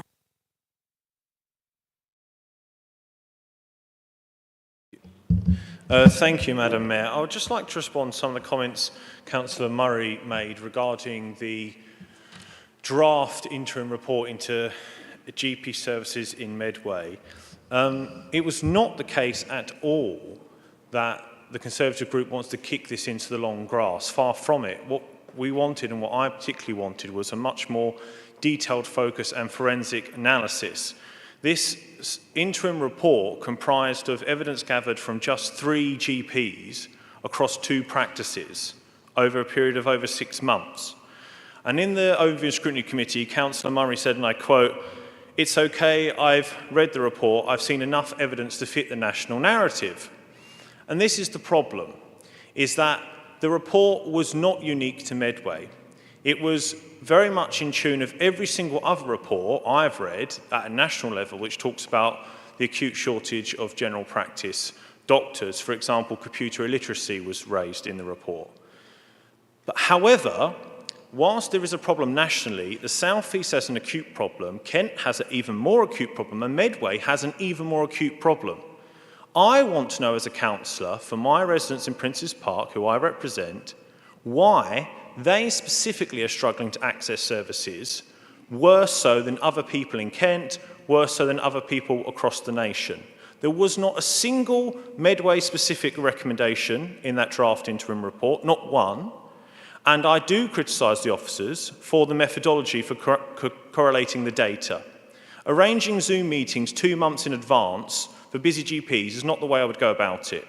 I would actually encourage the council to get a big group of officers together and send them every day to every single practice with a clipboard and come back when they've got the responses. Because when you approach GPs and they have 15 minutes at the end of the day, they readily engage in the process. I've had the reason to see GP twice during the period of this report when the research was being conducted, and they volunteered to me information, desperate to do so. So the report needs to be focused on Medway. It needs to have a sound evidence base because, and this is the final point, Madam Mayor, if there is a problem specific to Medway, nobody, whether that's a national body, like an all-party group or a select committee in Westminster, or a Kent Council-based body which focus on Kent, will produce the evidence base to argue for Medway-specific interventions unless Medway does the work for us. Thank you. Thank you, Councillor Amos. Councillor Maple. Well, let's be absolutely clear. And I'll refer colleagues firstly to the schedule of events. I haven't got the page number and schedule of meetings. But paragraph 5.1, any increase in the overall number of meetings could not be achieved without a consummate increase in the staffing resources in democratic services. So I'd like to hear from Councillor Lamas where these 20 new democratic services officers are going to come to fill these kind of 25,000 meetings that he's planning. Look, the reality is, we know David Wildey didn't want this to happen. We know this. You voted against it repeatedly, and given the opportunity, you stalled it. Now, I don't know why you don't care about the health and well-being of Lordswood and Capstan residents, but we do. We want to make sure those recommendations go forward to Cabinet. We've seen good examples in the past where that happens effectively. We've got evidence, we take it forward. The Cabinet, in one example, actually paused, reflected, came back. That was acceptable. But actually, that can't happen until it gets to Cabinet to be discussed. What are you afraid of? Accepting that actually maybe you were wrong to vote against it in the first place. Who knows? But look, we care about the health and well-being of the people of Medway. It's as simple as that. And we care about the professional relationship we have with our health partners. How do you think they feel, having seen this report being trashed tonight? Not even at that committee, tonight. I hope they're not watching. Mayor Aldous, I want to refer to the meeting that happened at Regen. And there was an issue, and I thank Councillor Johnson for bringing this forward, on the issue of road safety. One of the ways to make sure we have road safety is to stop developers, with no notice, putting up gates so people in the centre of Chatham can't park in car parks. That's one way I would suggest that they improve road safety. And I call upon that particular developer to think again, otherwise they would have on their hands the potential loss of a much-loved, well-established youth theatre company in Medway. Think again, developer. The final point I want to make here, before I move to my bonus point for Councillor Filmer, is actually to thank Councillor Buckwell in the way we took forward the departmental risk registers. Again, a suggestion from Councillor Johnson. You can see how much we're going to miss him come May the 5th, not because we're losing in Gillingham South. We're absolutely winning in Gillingham South. So from that perspective, I thank Councillor Buckwell, because actually the departmental risk registers is an opportunity to recognise, we've been told as councillors, don't worry, it's not on the corporate risk register, it's the next level down. Giving it that scrutiny, which might seem a bit bureaucratic, is actually important because actually it gives us that sight. And Councillor Filmer, I ask you, we're clear that we want to protect and keep the tunnel open. The small businesses in Medway in December had 2 days without the tunnel. Maybe you'd like to apologise to them tonight. Thank you, Councillor Maple. Councillor Chitty. Mayor, I have to respond to a comment from Councillor Murray, and I think that to ignore her comment would be utterly wrong. Now, regeneration has been front and foremost in what we have laid down over the last 20-odd years. Chatham is an important part of that, but there's also been regeneration in relation to Strood, for example, and I perhaps will touch on that later on. But regeneration, you can't blink and it's there. You have to work extraordinarily hard. It happens over a period of 10, 15, sometimes 20 years, sometimes longer.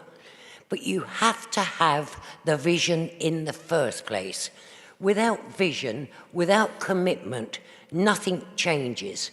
And the changes have been substantial in terms of not just about employment, but it's about how people perceive what their town really means to them.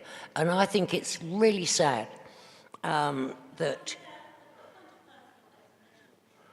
In any of this, I was talking about the highways report from Volker Highways. I don't know what Councillor Chitty heard. Save everybody a bit of time. Councillor Chitty.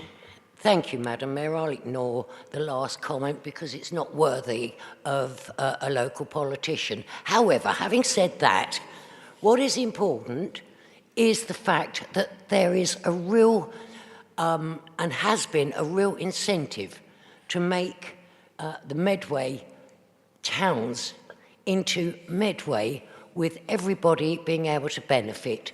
Those plans are still in place, and I hope they will continue to happen over the next administration, whoever that might be. Thank you.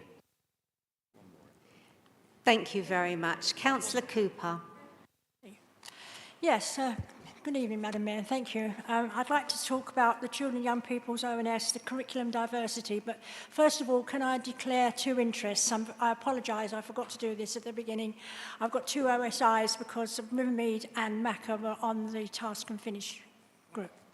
I would just like to say that I was pleased to see this report because Black history is something that, especially for Macca, we are extremely interested in. I said at the committee that, Black history should not just be for the month of October, although that is the primary one.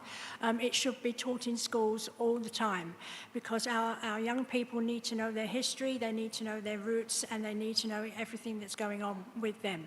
So hopefully this project will be coming to fruition in a good way, that our young people will know about this and we'll get to grips with it and we will see some good results. Thank you.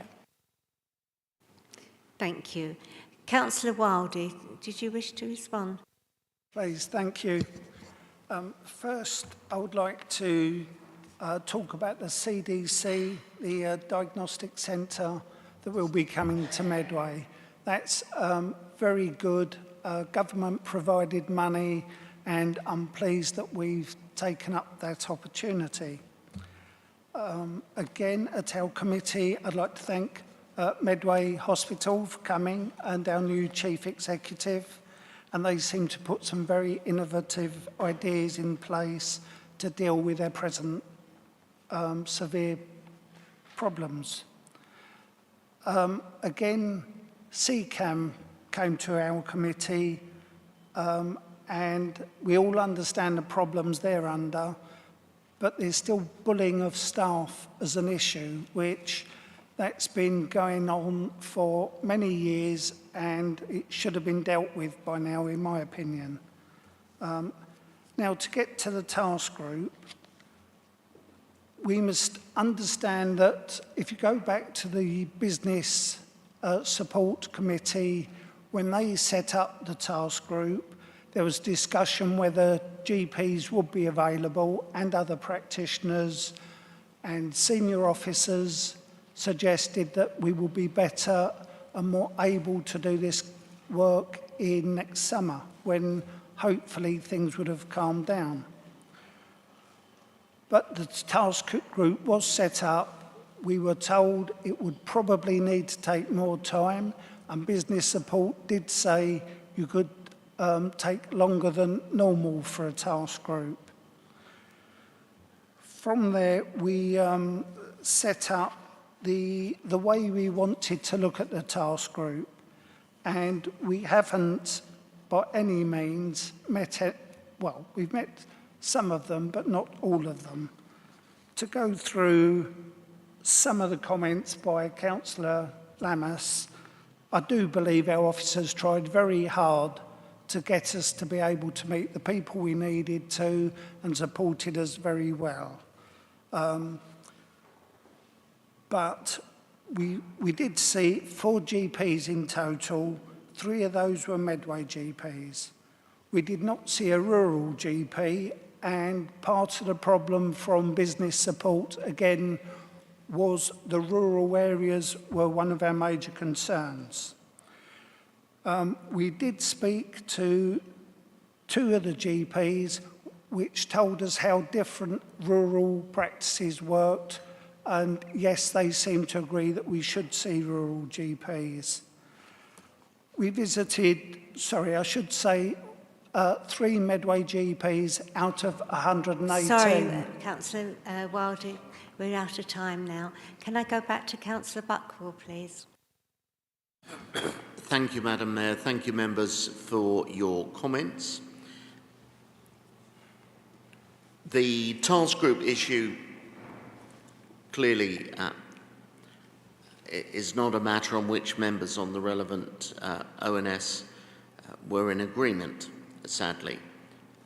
The issue of rural medical practices is significant, and on the Hoo Peninsula, for example, 2 practices, and from what I hear, there are issues there, and also the practice covering Cliff and Cliff Woods.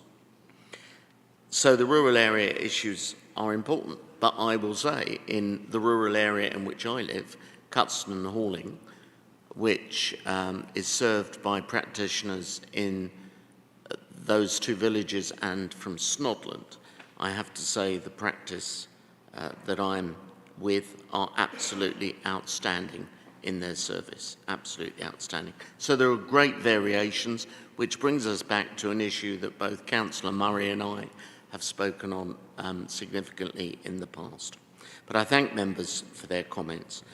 May I say I particularly support the comments of Councillor Cooper on the matter in which she spoke, and I fully endorse the significance of those matters. They're very important to our society as we move forward.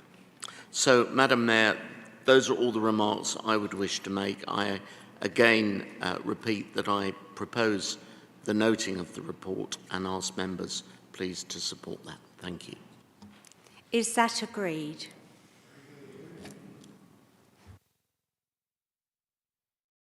Thank you. We're moving on to members' questions. Can I ask Councillor Stans, please may I have your question? Thank you, Madam Mayor.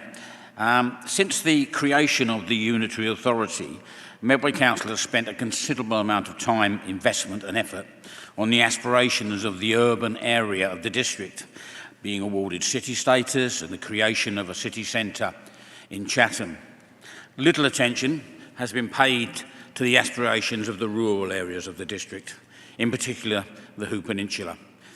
This area is a unique part of the scenic Kent landscape, covered with designations protecting its national and international wildness, crucial for wildlife and important species, such as the nightingale with its strong cultural symbolism.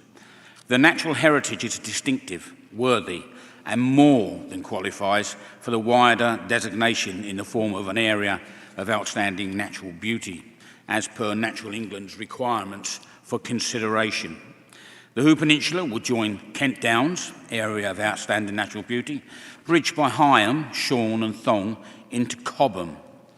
We share the topography of the Downs with a number of distinctive ridges and vales extending right out onto the peninsula. And in fact, the ancient Saxon word for Hoo means the distinctive hill shape of the ridge of hills. I believe now is the perfect time for the Hoo Peninsula to become an area of outstanding natural beauty, especially at a time with a more environmentally conscious public, the serious threat of climate change, habitat and biodiversity deterioration, and a government that is looking at expanding or creating new designated areas. With its rich diversity of wildlife, the peninsula has a very significant potential for the expansion and creation of new habitats, including large-scale rewilding. Reputable environmental organisations such as Natural England and RSPB and Kent Wildlife Trust recognise the importance and the significance of the Hoo Peninsula.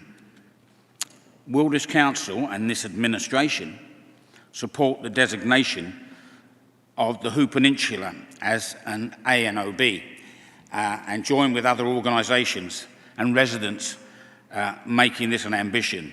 And may I also add that in the Chairman's report, in answer to my I'm colleague... sorry, really, we've got to just stick to the question, please, Councillor Sands. Thank you. Councillor Jarrett, would you like to respond? Yes, Madam Mayor. Thank you for the question, Councillor Sands. You note that much of the area is already designated of national and international importance for biodiversity, and this is protected under policy. We have a strong track record of partnership working on environmental programmes on the Hoo Peninsula, including current work on the Housing Infrastructure Fund's Strategic Environmental Management Scheme through Birdwise, which I chair, and Who's Who. It is unlikely that the characteristics and geography of the Hoo Peninsula would meet the criteria for an extension to the Kent Downs AOMB. I understand that this was discussed with the Director of the Kent Downs AOMB in June 2022 at the meeting of the Council's Rural Liaison Committee, and he did not encourage such a proposal. The AOMB's Joint Advisory Committee has previously considered and rejected proposals for boundary changes to include immediately adjacent land.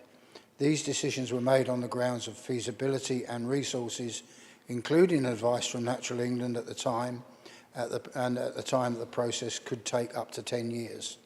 The process for establishing a new AOMB is lengthy, requires significant resources, and would be subject to an independent review. Many of the ambitions stated in your question are not reliant on AOMB status, and there may be other ways to achieve the environmental objectives in a more timely and certain fashion than undertaking a review of the Kent Downs AOMB boundary or requesting the establishment of a new AOMB. I am therefore sorry to say I do not consider this proposal an appropriate or realistic approach. Thank you, Madam Mayor. Thank you, Councillor Jarrett. Councillor Johnson, may I have your question? Thank you, Mayor Alders. My question as printed on the agenda. Thank you. Thank you. Councillor Potter, would you please respond? Thank you for your question, Councillor Johnson. Whilst no school leaders have raised this issue with me directly, the engagement between schools and the police is an important matter. I'm reassured by the partnership approach being taken by Kent Police to engage and consult with schools and academies on proposals under the neighbourhood policing model. Whilst the local authority is not responsible for the decisions taken by Kent Police in how they structure their resources and deliver outreach support to our schools, Medway Council continues to work closely with Kent Police, in particular led by the work of the portfolio holder for community safety. Thank you.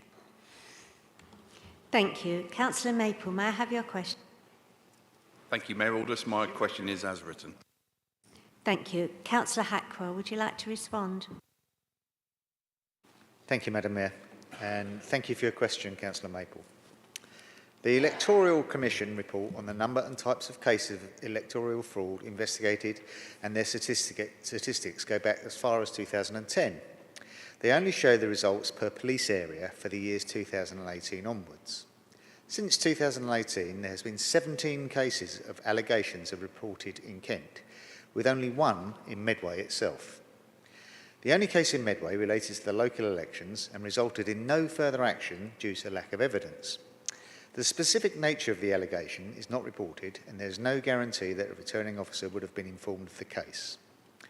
The introduction of voter ID is designed to prevent personation, the crime of pretending to be someone else when you vote.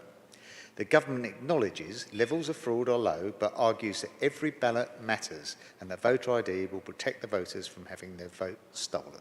Thank you very much. Thank you. Councillor Murray, may I have your question, please?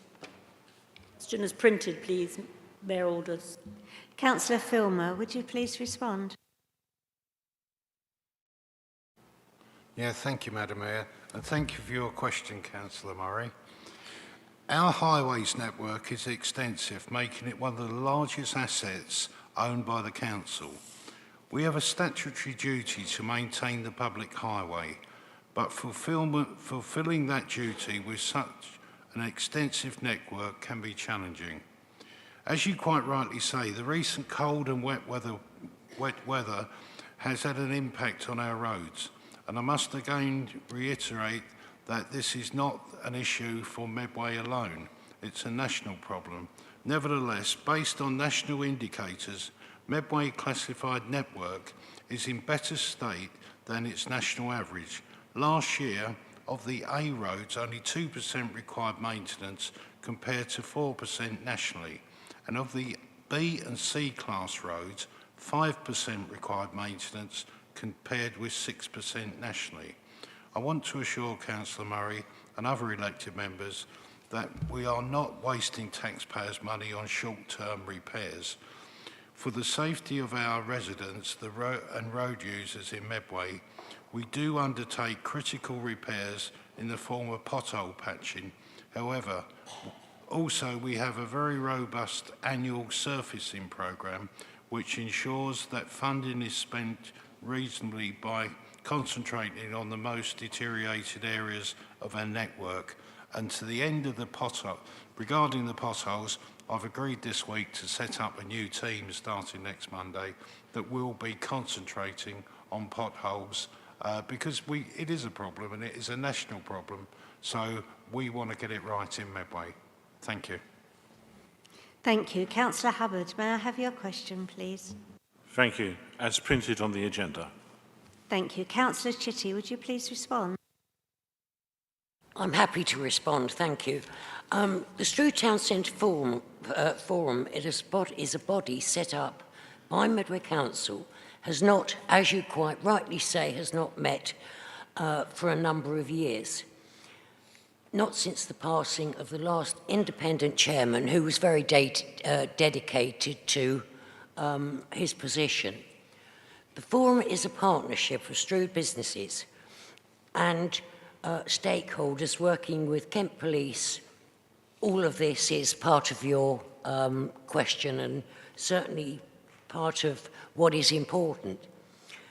However, there does not seem to be an appetite. After being in front of two committees bringing this subject to the fore, officers made a dedicated a try at bringing the businesses. Would they be interested? Would they like to take part? Sadly, there wasn't any positive response. More recently, we have done exactly the same thing again. Now, it might very well be a matter of that so much has happened in Strood, so much regeneration work, so many businesses coming in to Strood, not just in the town centre, but surrounding Strood.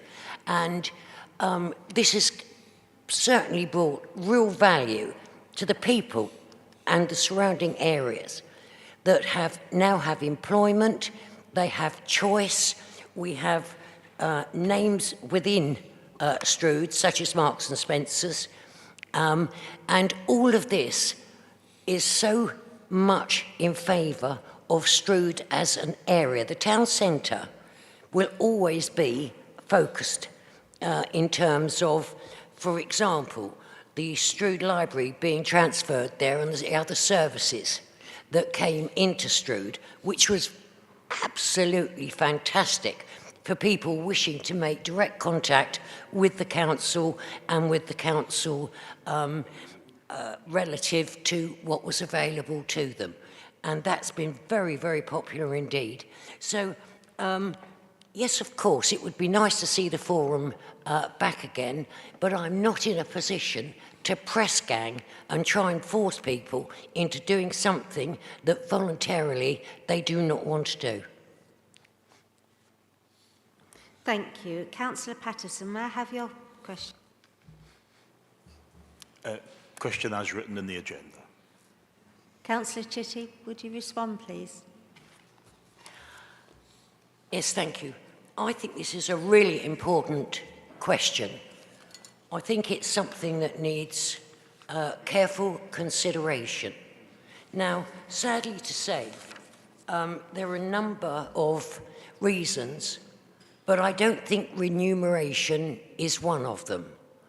I think we have to look, as elected members, right across the political divide, if you like, and see that we treat officers in a polite and proper fashion. Now, I was brought up to believe that civility costs nothing, and I think we should set an example. I also think that we should monitor... hey? Oh, I'm sorry, am I on the wrong question? Sorry about that. Sorry, Councillor Chitty, would you like to start again? Oh, yeah, if you just give me a moment. Yeah, I just want to read what the question was. Ah.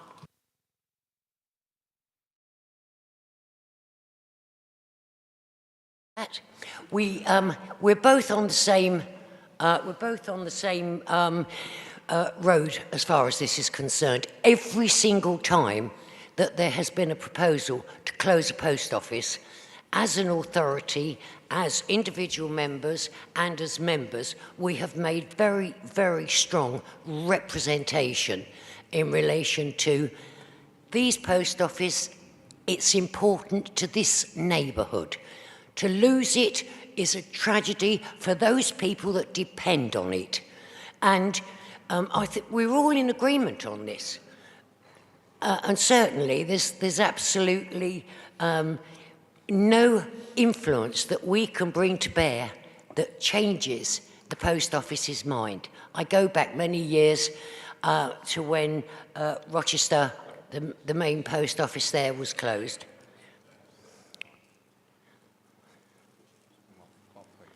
Councillor Patterson, what would you like to make a point? I just feel that Councillor Chitty has strayed off the question again. I'm asking for her to work with all the members in Rochester, East and West, in terms of finding an alternative location. We're not looking to change anyone's mind. That's a perfectly legitimate commercial decision for Paydens to make about the post office.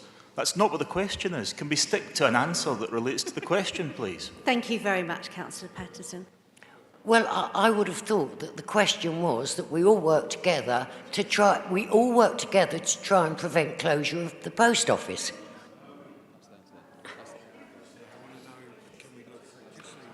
Right. Look for an yeah, but you have to go to the heart of the subject. Look to an alternative site. Right. And that... Thank you, Councillor Chitty. We'll move on to the next question, which is Councillor Prenter. My question as printed in the agenda, please. Councillor Brake, will you please respond? Thank you, Madam Mayor, and thank you, Councillor Prenter, for your question. Firstly, may I thank the members of the GP Access Task Group for their work on the review. We all sympathise with GPs and NHS colleagues who are, as we well know, under immense pressure, but also recognise the need to do all we can to ensure people receive the appropriate access to primary care and effective support when they need it. I am aware there is additional work that needs to be done on the task group's interim report and look forward to seeing the full report once this work has been completed. It was, however, really pleasing to note in the interim report references regarding social prescribing. This work plays a key role to support people who have multifaceted issues that go beyond a GP's normal scope. Social prescribing contributes to relieving pressures on GPs and the wider NHS and social care system. The newly established NHS Kent and Medway Integrated Care Boards bring the opportunity of a more joined-up approach between the NHS, Council and other stakeholders.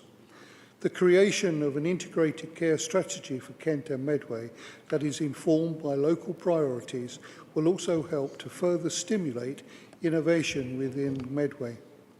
I fully support a joined-up approach across the health and social care landscape to support Medway residents in the very best way possible. In fact, only last week, Cabinet agreed to expand Medway's benefits team to offer a broader and more centralised benefits and financial service. This will entail initially incorporating the Macmillan Welfare Benefit Services. Officers have been tasked to explore further opportunities to further develop the service provided to some Medway's most vulnerable residents. Thank you, Madam Mayor. Thank you, Councillor Brake. Councillor Curry, may I have your... Thank you very much, Mayor Alders. With a certain amount of trepidation, question H as written. Councillor Chitty, would you like to respond, please? Well, there should be no trepidation, as in many respects, I'm very glad you've asked this question, because I do think it's really important that we understand those officers that leave. I think you'll be fully aware that all officers have an interview, an exit interview. They're private and confidential, and so therefore we don't necessarily get a feedback. However, I think that we can be relatively sure that this isn't about remuneration. I think it's much deeper than that, and I think it is really concerning that we as elected members, right across the board, show a sense of... I was brought up in a household that said civility costs nothing. And I think that very often civility rather pales when it comes to interaction with officers. Now, obviously, you would think that I would be very, very clear in members' rights to be challenging over various different subjects that they feel passionately about. However, having said that, there are ways of being passionate, and I do think that officers do get a very, very tough deal in some respects, dealing with the public who get very, very excited over whatever issue it is that they are contacting us for, and members very often can do the same thing. So I think we need to stand back, calm down a tad, and treat officers with the respect that we hope officers treat us. And remember that, you know, respect is earned. It isn't just given. And I think that we need to look, Councillor Curry, as individual councillors and across the board, that we actually look deeper to find out why some of these are things, some officers are leaving. I also think that officers can very often be reluctant to be very precise in why they're moving on. Of course, some it may be a matter of finance, with others it could very well be a step up. But I think that we do need to look at this. I think it's a serious matter, and I would hope that all members look at it as such. Thank you. Thank you. Councillor Howcroft-Scott, may I have your question? Yes, you may have my question. It's as written, and no wishy-washy reply, please. Councillor Jarrett, would you like to reply, please? Thank you, Madam Mayor, and I can do without insults from Councillor Howcroft-Scott. Thank you very much, Madam. Treat people with respect in this chamber. That would be a good idea, wouldn't it? Yes. Right, Madam Mayor. Answer without any wishy-washiness is in 2010, Medway Council received 85.130 million in formula grant from the government, the funding stream which was replaced by the revenue support grant in 2014-15. This was reduced over time to 7.308 million we expect to receive through the revenue support grant in 23-24, according to the Provisional Local Government Finance Settlement announced recently. A table on the sheet currently being circulated and has been circulated sets out the amounts falling year on year. The above analysis actually doesn't take account of many specific grants that were being awarded from different times, which were subsequently rolled into the revenue support grant. When we queried any of these, we were always told it's in the settlement. So the loss of government grant actually is worse than that set out on the attached table. I will say, Madam Mayor, I'll reiterate what I said earlier about the note left by Liam Byrne MP. There's no money, good luck. The reason we are in this state is because a Labour government over many, many years spent money we didn't have, spent money like children in a sweet shop, wrecked the economy, and we've all had to pay the price ever since, Madam Mayor. Thank you. Thank you. Councillor Khan, may I have your question, please? Thank you, Madam Mayor. The question is as written.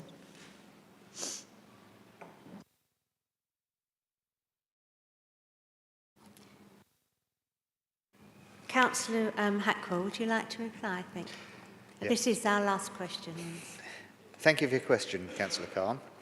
The Electoral Services team are contacting existing election staff about their availability for the local and parish elections on the 4th of May at the moment, and calculating the number of staff required at each polling station to take into account the new voter ID requirements, historic and expected turnout, amongst other factors. As far as possible, a female member of staff will be available at each polling station to assist voters who request to have their voter ID checked by a female member of staff, if they have to remove a head coverings, for example.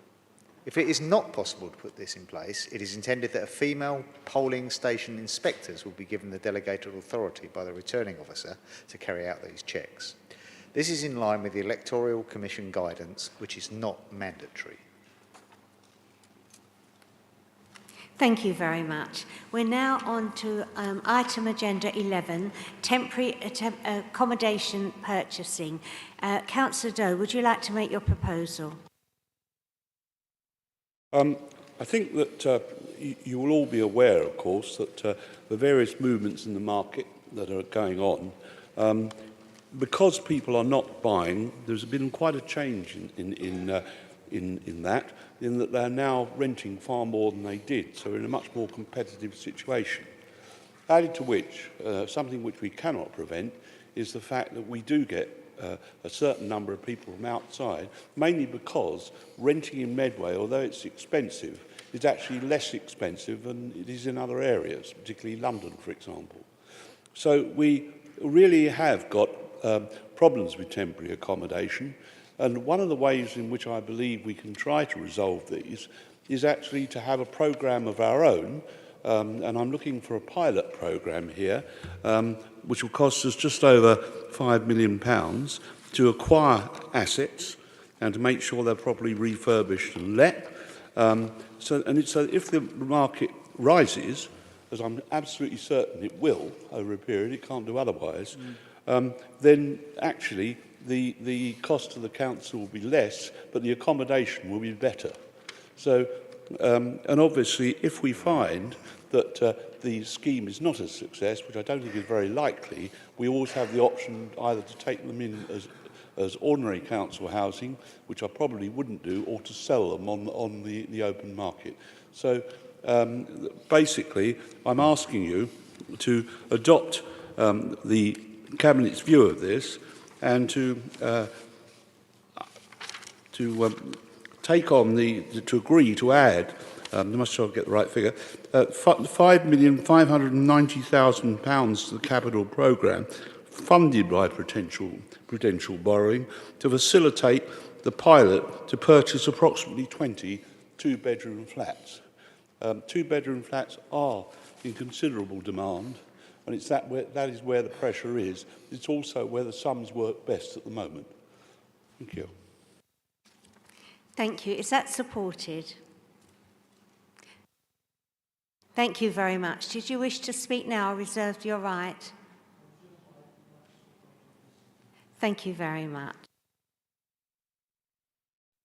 Councillor Khan. Thank you, Madam Mayor. The Labour Group will be supporting this proposal tonight. We recognise the ongoing need for temporary accommodation, which is something that has increased in line with challenges around homelessness and both rough sleeping and families at risk of homelessness, something that has been on the increase since 2012 despite government measures. So we do recognise the importance of this. Using the private sector to provide temporary accommodation is very costly, so I think there is a long-term potential benefit here. So, and to see how that would work using the pilot does make sense. It is worth noting that we are obviously at a point in our economy where what might happen within the housing market is still to be seen. So the timing is challenging, but it is unfortunate that it is obviously a need that we need to be able to address. I think just to clarify one point, that if these 20 pilot homes were to go in Gillingham, that would not count as regeneration for the benefit of Councillor Galvin. But yes, we will be supporting this tonight. Thank you. Thank you very much. Councillor Galvin, did you want to... Sorry, Councillor Maple. Oh, No. sorry, Councillor Maple. Sorry, Councillor Maple. Thank you, Mayor Aldous, and I support wholeheartedly the comments from Councillor Khan. We will speak later on tonight around this council's financial situation. And of course, this is a big chunky sum of money. £5.5 million is not a small amount of taxpayers' money to be borrowing. But in this case, it's clear two things. We will have quite a substantial asset, which may in time, and Councillor Khan is right, in the very short term, the value may go down before it goes up. I think there's a recognition of that. We recognise that on this side. But actually, it's around the service to our residents who are in that most desperate situation. And actually, it's for the taxpayers where there will be a saving ultimately.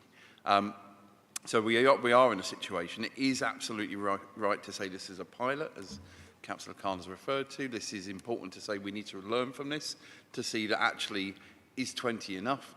Is 20 actually something which doesn't quite work for various reasons? We'll have to look at that. Scrutiny will have a role in that.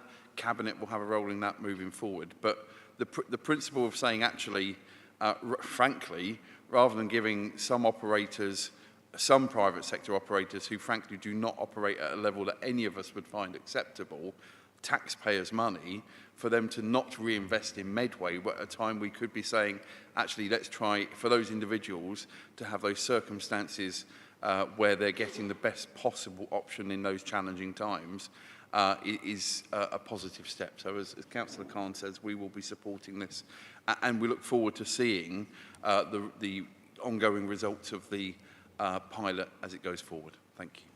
Councillor Brake. Thank you, Madam Mayor.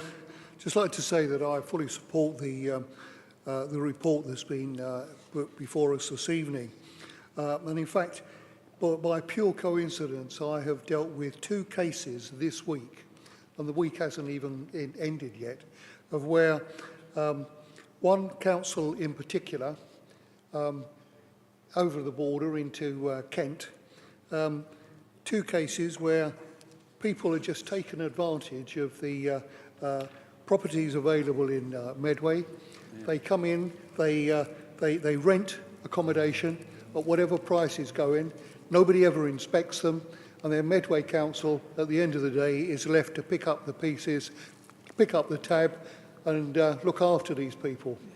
It's actually happened that in one case, a family was moved to Medway whilst they sorted out their situation back in their hometown.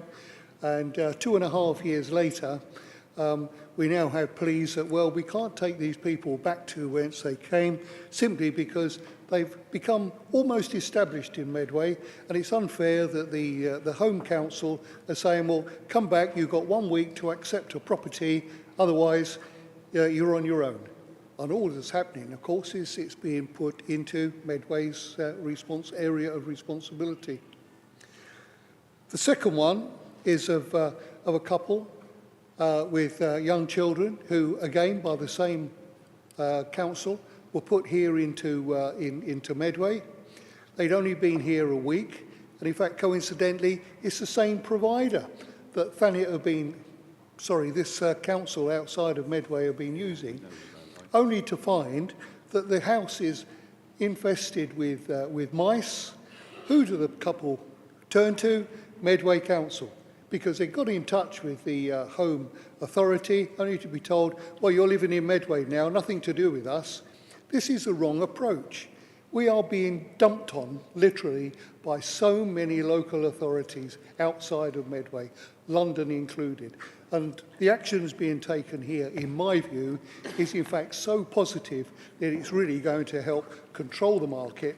And whatever we do, we must drive out the poor quality housing that is being offered to people. It's just not fair on them and their families. Thank you, Madam Mayor. Thank you very much. As there's no more speakers, I'll go to Councillor Galvin. Thank you, Madam Mayor. I fully support this, and whilst it is described as a pilot scheme, I can inform colleagues we have actually done this before. I think about 7 years ago, we bought 9 properties in Medway as a property investment. Those properties were then in turn let to the housing department to provide accommodation for temporary accommodation. The advantage of this is probably 2 or 3-fold. Probably the most important is it's good quality accommodation. Everybody deserves a good quality home to live in. So the not so good properties were sorted out, and obviously we didn't buy them. It was probably not the most cost-effective solution for the first couple of years, but soon after it became extremely cost-effective. And now 6 or 7 years down the line, I wish we'd actually bought more, but hindsight's a wonderful thing, isn't it? But I support this. I think it will ultimately save costs. It will provide good accommodation for people. It will be a good investment on behalf of the people of Medway. So I urge colleagues to fully support this, please. Thank you very much. Councillor Doe. Both the members of the opposition and our own Councillor Galvin and Councillor Drake for the support on this. I think this is something that goes beyond politics. I'm very keen that we try out every measure we can which has a lasting way of looking at the market and stopping it overheating. Because there's no doubt about it that it is very difficult policing the market. You can police the market if you're ruthless enough, but actually it's the people in between, it's the families and so on, that actually can easily be pushed from one pillar to another. If one does that, it's extremely difficult choices that have to be made. And I'm very pleased to say that we normally err on the side in the end of making sure that the family is properly dealt with, because we can't leave it to some authorities who just won't take the responsibilities seriously, although I'm not prepared to do it on a large scale. Thank you very much. Is that agreed?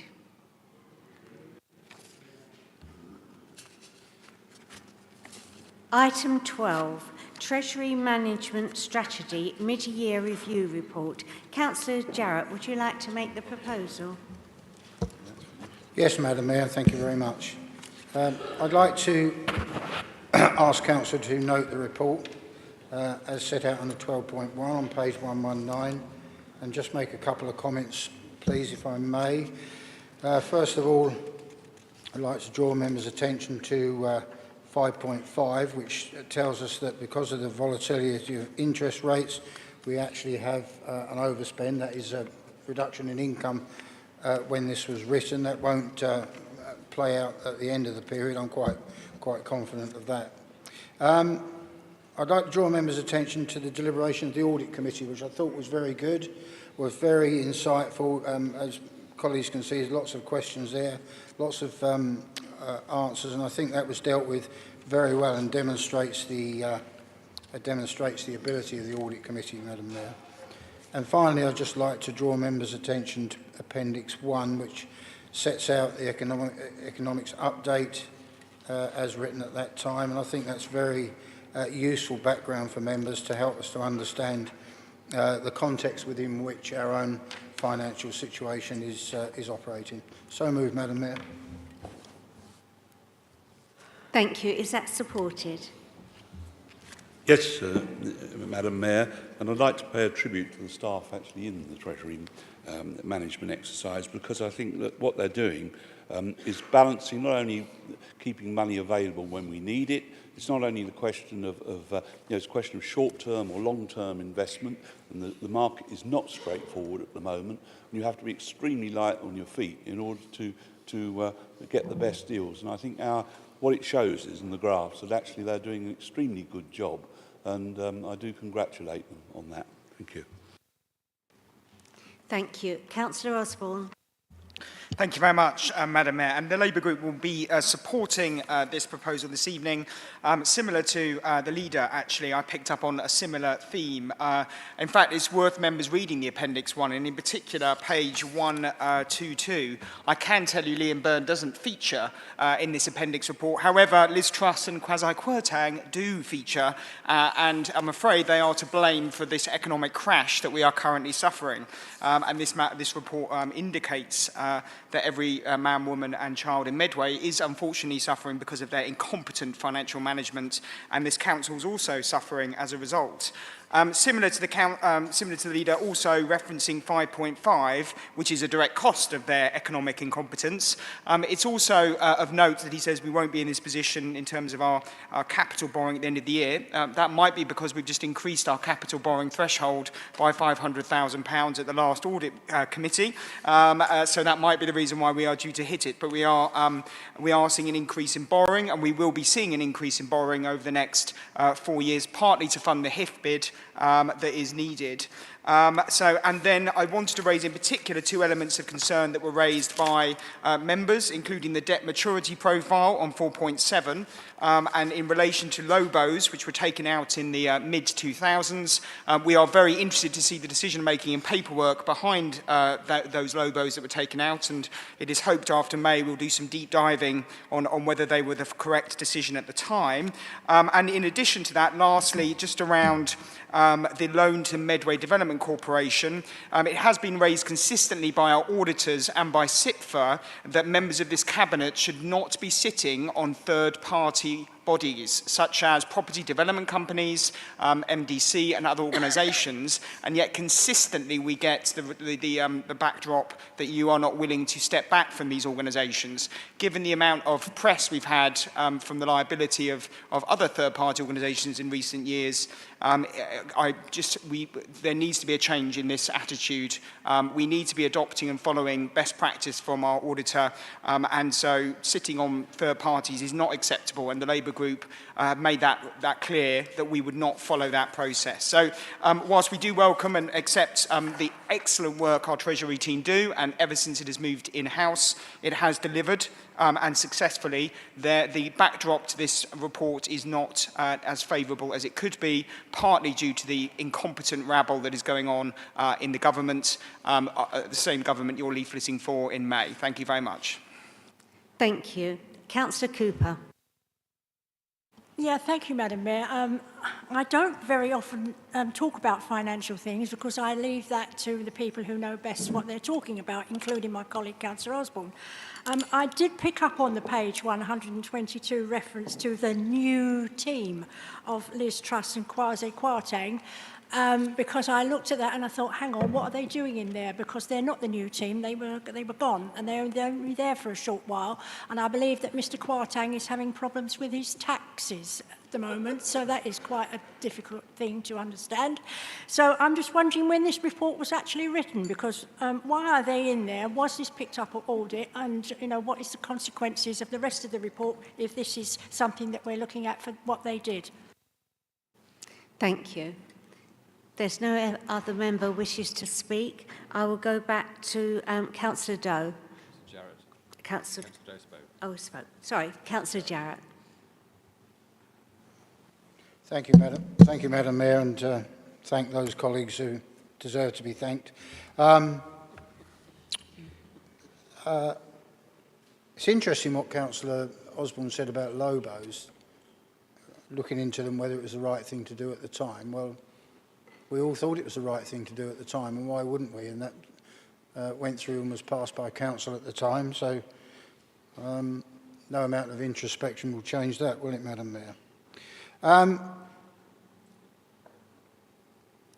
I've replied to this question of third-party bodies and chairmanships when I was held to account and in the press, and I think my responses at those times were absolutely right.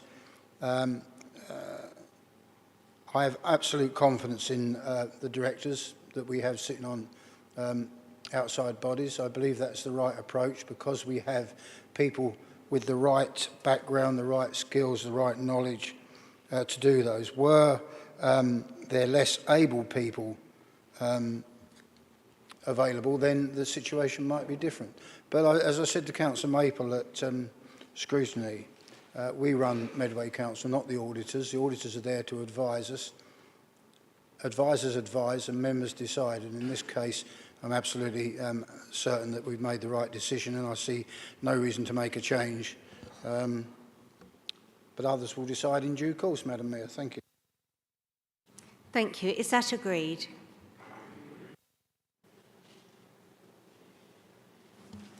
Item 13, Medway Youth Council Annual Conference Report. Councillor Kemp, would you like to make a proposal? Thank you, Madam Mayor. It gives me great pleasure to introduce the annual report of the Medway Youth Council, which sets out the outcomes of the MYC Annual Conference in 2022, following their research into the impact poverty has on young people. The report was presented to the Children and Young People's Overview and Scrutiny Committee on January the 5th this year, and the committee recommended it to full council for consideration.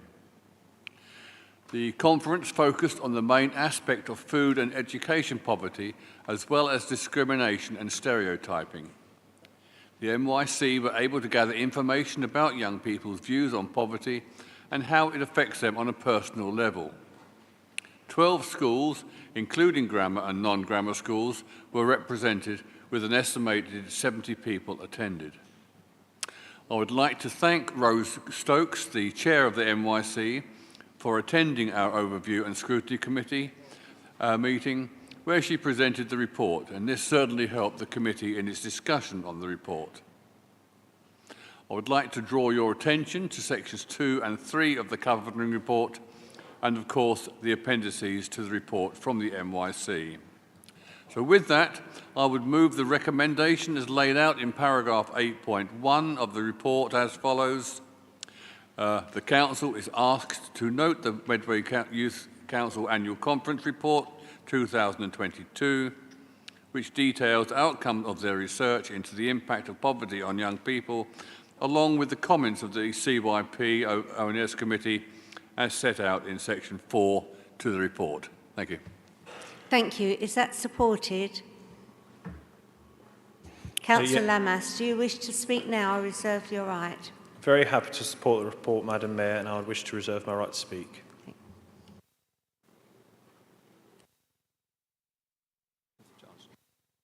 Councillor Johnson. Thank you, Mayor Aldous. I associate myself very much with Councillor Kemp's congratulations to Rose Stokes and to the wider Medway Youth Council team for another excellent report delivered in difficult circumstances. We will be happy to support this report, as we have been pleased to support previous year's reports. And the report has come to Council tonight on the basis of a cross-party agreement at Children's Committee that it should come here. The Medway Youth Council reports are unfailingly illuminating. They are the authentic voices of Medway's young people, and we should listen to those voices when we formulate policy. The administration boasts of its child-friendly credentials, particularly its listening skills. Well, we must all listen to the voices in this report, listen to what those voices say about the reality of poverty in Medway for young people. The fear in families of not being able to pay the rent, the fear of going hungry, the pressure on parents and carers, of in-work poverty, of not affording school uniforms or school lunch. It catalogues the social impacts of poverty: poorer physical health, poorer mental health, poorer educational outcomes, not being able to take part in society, birthdays, Christmas, school trips, holidays, having friends around, and the embarrassment young people often feel at the support they need and the stereotypes that they feel. I look forward to seeing this excellent report listened to and acted on. The recommended outcomes of the report are reasonable and modest, and actually give the force, modest actually given the force in the main body of the report. So well done again to Rose, well done to the officers that support Medway Youth Council. Thank you, Mayor Aldous. Thank you. Councillor Lamas, do you wish to? Oh, no, I'm sorry. Councillor Potter. Thank you, Madam Mayor. I'd like to pay tribute to Rose and the Youth Council. I think we shouldn't forget just how difficult it's been for the Youth Council over the last couple of years. Of course, it's been difficult for everyone, but the Youth Council is an organisation that works very much on the social side of things and having one generation pass over the duties to the next. And that hasn't been able to happen for the last couple of years. So it's really been a rebuilding exercise by Rose and the current members of the Youth Council. I was delighted to see the Medway Youth Awards returning this year. Had the pleasure, along with colleagues here, or some colleagues here, of being on the judging panel for that and attending the gala evening, along with yourself, Madam Mayor. And as I said at that evening, what was so great to see here was aspiration on show here in Medway, and our Youth Council facilitated that. So they really have picked up from a very difficult position.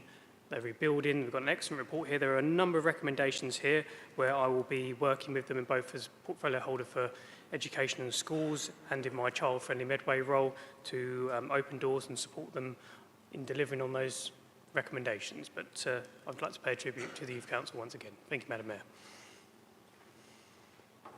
Thank you. Councillor Cooper. Yeah, thank you, Madam Mayor. As colleagues have said, congratulations to the Medway Youth Council. They are really the voice of young people in Medway. And this report, when we discussed it, it opened our eyes to some of the things that these young people are actually dealing with on a day-to-day basis. Some of the things we knew, some of the things we didn't know. We know about the free school meals issue because we have been campaigning for this for quite some time. So I think Rosie was a little bit nervous when she first started to speak, but she got into the swing of it once we were asking her questions.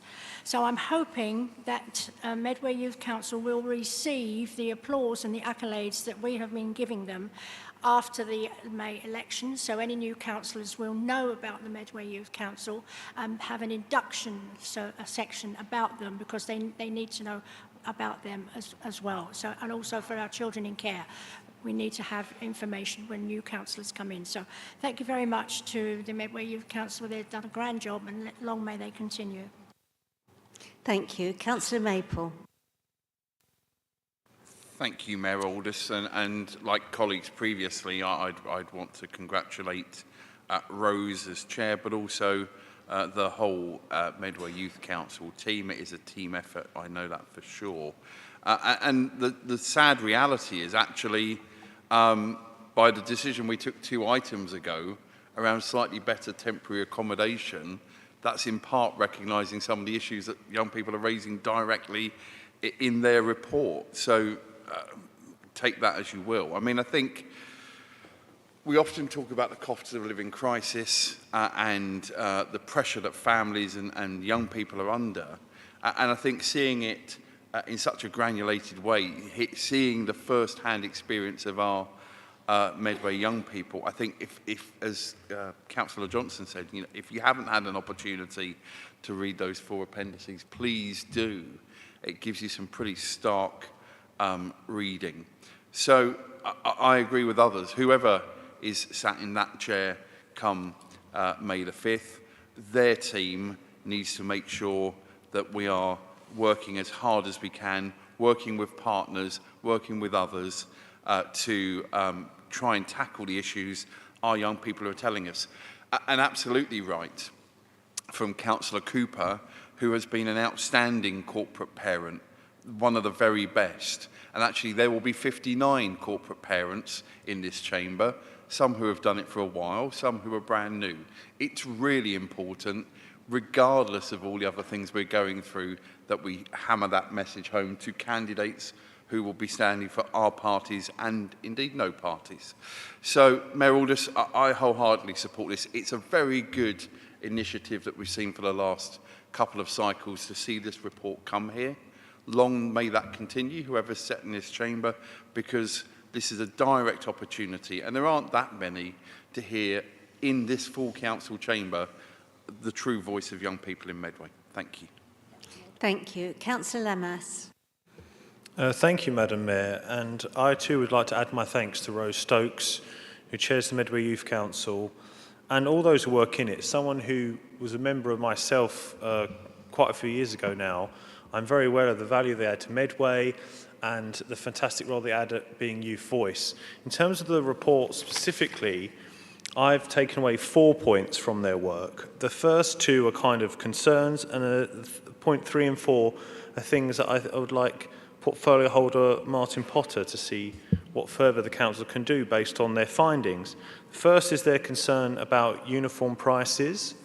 I'd very much like to know if the problem in Medway of uniform prices matches problems we're seeing nationally. I'd like to know how bad it is in Medway versus nationally. I know the government has looked at this at a national level, but I would like more information on that. Second point is school trip prices. I just wonder if all schools are regularly updated on the grant funding that is available, support from the Turing scheme, for example, nationally, and if there's any further funding available, for example, that Medway Council could use to help ensure particularly children from our deprived areas get to access the life-changing opportunities that school trips give. The third takeaway I've read from the report is financial literacy lessons. This is something that lots of people mentioned, and I wonder what further the council can do to speak to schools to ensure that financial literacy is taught. I believe I did a certificate in financial studies at one point, and it actually was really transformative for me in my understanding. I think sometimes people assume that people in all types of households are raised with basic understandings such as the difference between credit and debit cards, something as fundamental as that. Not everybody knows that level of detail. And then the final takeaway point from this report, which I thought was excellent, and brought home a memory for me actually, which was poverty, stigma, and the loneliness that can induce on people. No one in Medway should feel judged or lonely in any way based on the financial background that they come from. I mean, I remember queuing up for the school meals with a special sticker because I was a free school meals kid. And I remember how that felt, despite my mum telling me it was because it meant I got an extra big portion. I remember that. So I would like to know what further the Medway Council can do to help ensure that, as well as financial literacy, schools across Medway ensure that people are not judged on the basis of their financial background. And I praise Medway Council and Medway Youth Parliament. Thank you. Thank you. Councillor Kemp.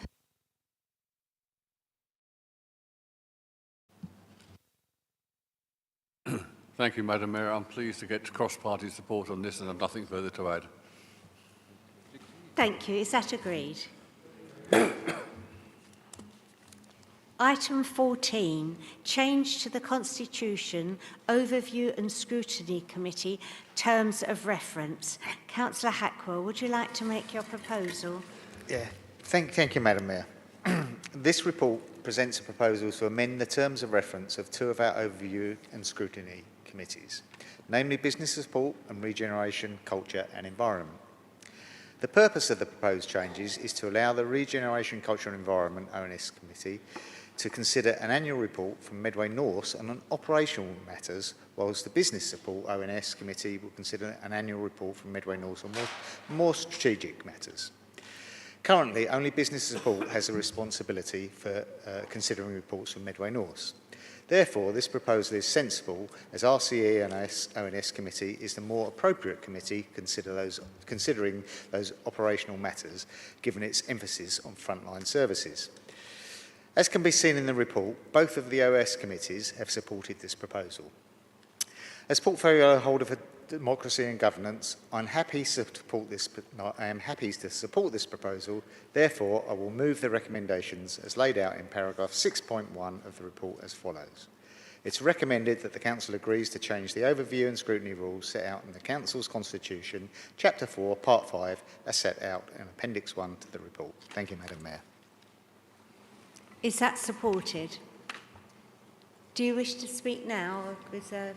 I reserve the right to speak later. Thank you. Thank you. Councillor Maple. Thank you, Mayor Aldous. We will be supporting this. It's a very sensible approach and actually one that's long overdue. I hope it gets unanimous support tonight because we've been through other processes. If it doesn't, that would almost be like being 2-0 up and then when you come to the final vote losing 3-2. I wouldn't want to see that anywhere tonight. So I will be supporting this motion, as will the Labour Group. Thank you. Councillor Backwell. Thank you, Madam Mayor. Colleagues, yes, completely agree with what's been said thus far. This being a constitutional issue doesn't normally raise great excitement, but it's a practical, pragmatic suggestion. And as Councillor Maple said, we were on the committees all in agreement with this, so I would urge members to support. Thank you. Thank you. Councillor Kemp. Thank you, Madam Mayor. This is a triumph for common sense, so I've nothing further to add. Councillor Hackwell. Thank you, Madam Mayor, and I thank everybody in the chamber for supporting this sensible idea. Is that agreed? Item 15, allocation of committee seats. Councillor Kemp, would you like to make a proposal? Thank you, Madam Mayor. This report sets out the outcome of the review of the allocation of committee seats following the recent election, the establishment of the independent group, and Councillor Adioli joining the Conservative group. In summary, the outcome of the review means that the Conservative group gains 2 seats overall, whilst the Labour and Cooperative group loses 2 seats overall. The changes are reflected in the allocation of seats on the Licensing and Safety Committee and the Planning Committee. In addition, the establishment of the independent group, consisting of Councillor Crozer and Councillor Stans, means that the 5 committee seats which have been previously unallocated can now be allocated to the independent group. The independent group will be allocated 1 seat on each of the 4 ONS committees and 1 seat on the Planning Committee. The report also recommends a small number of changes to some of our outside bodies, and this is detailed in paragraph 3.11 of the report. The changes, including the names of the members being appointed to or removed from, are set out in Appendix C to the report. The proposals have been shared with and agreed with Group Whips, and with that I remove that the recommendations as laid out in section 5 of the report on pages 148 and 149 of the agenda. Thank you. Is that supported? Councillor O'Para, do you wish to speak now or reserve your right? I reserve my right to speak later, Madam Mayor. Any members? Back to Councillor O'Para. Thank you, Madam Mayor. Just to add that obviously the reason for this allocation of committee seats, I want to add my obviously welcome to Councillor Crozier, and also to say to Councillor Adioye, welcome to Medway Medway Conservatives, and finally, you realise where you truly belong, and we're happy to have you. Thank you, Madam Mayor. Thank you. Councillor Kemp. Thank you, Madam Mayor, and I echo Councillor O'Para's remarks and just so that everybody in the Conservative Party gets a very warm welcome. But other than that, I've nothing further to add. Thank you. Is that agreed?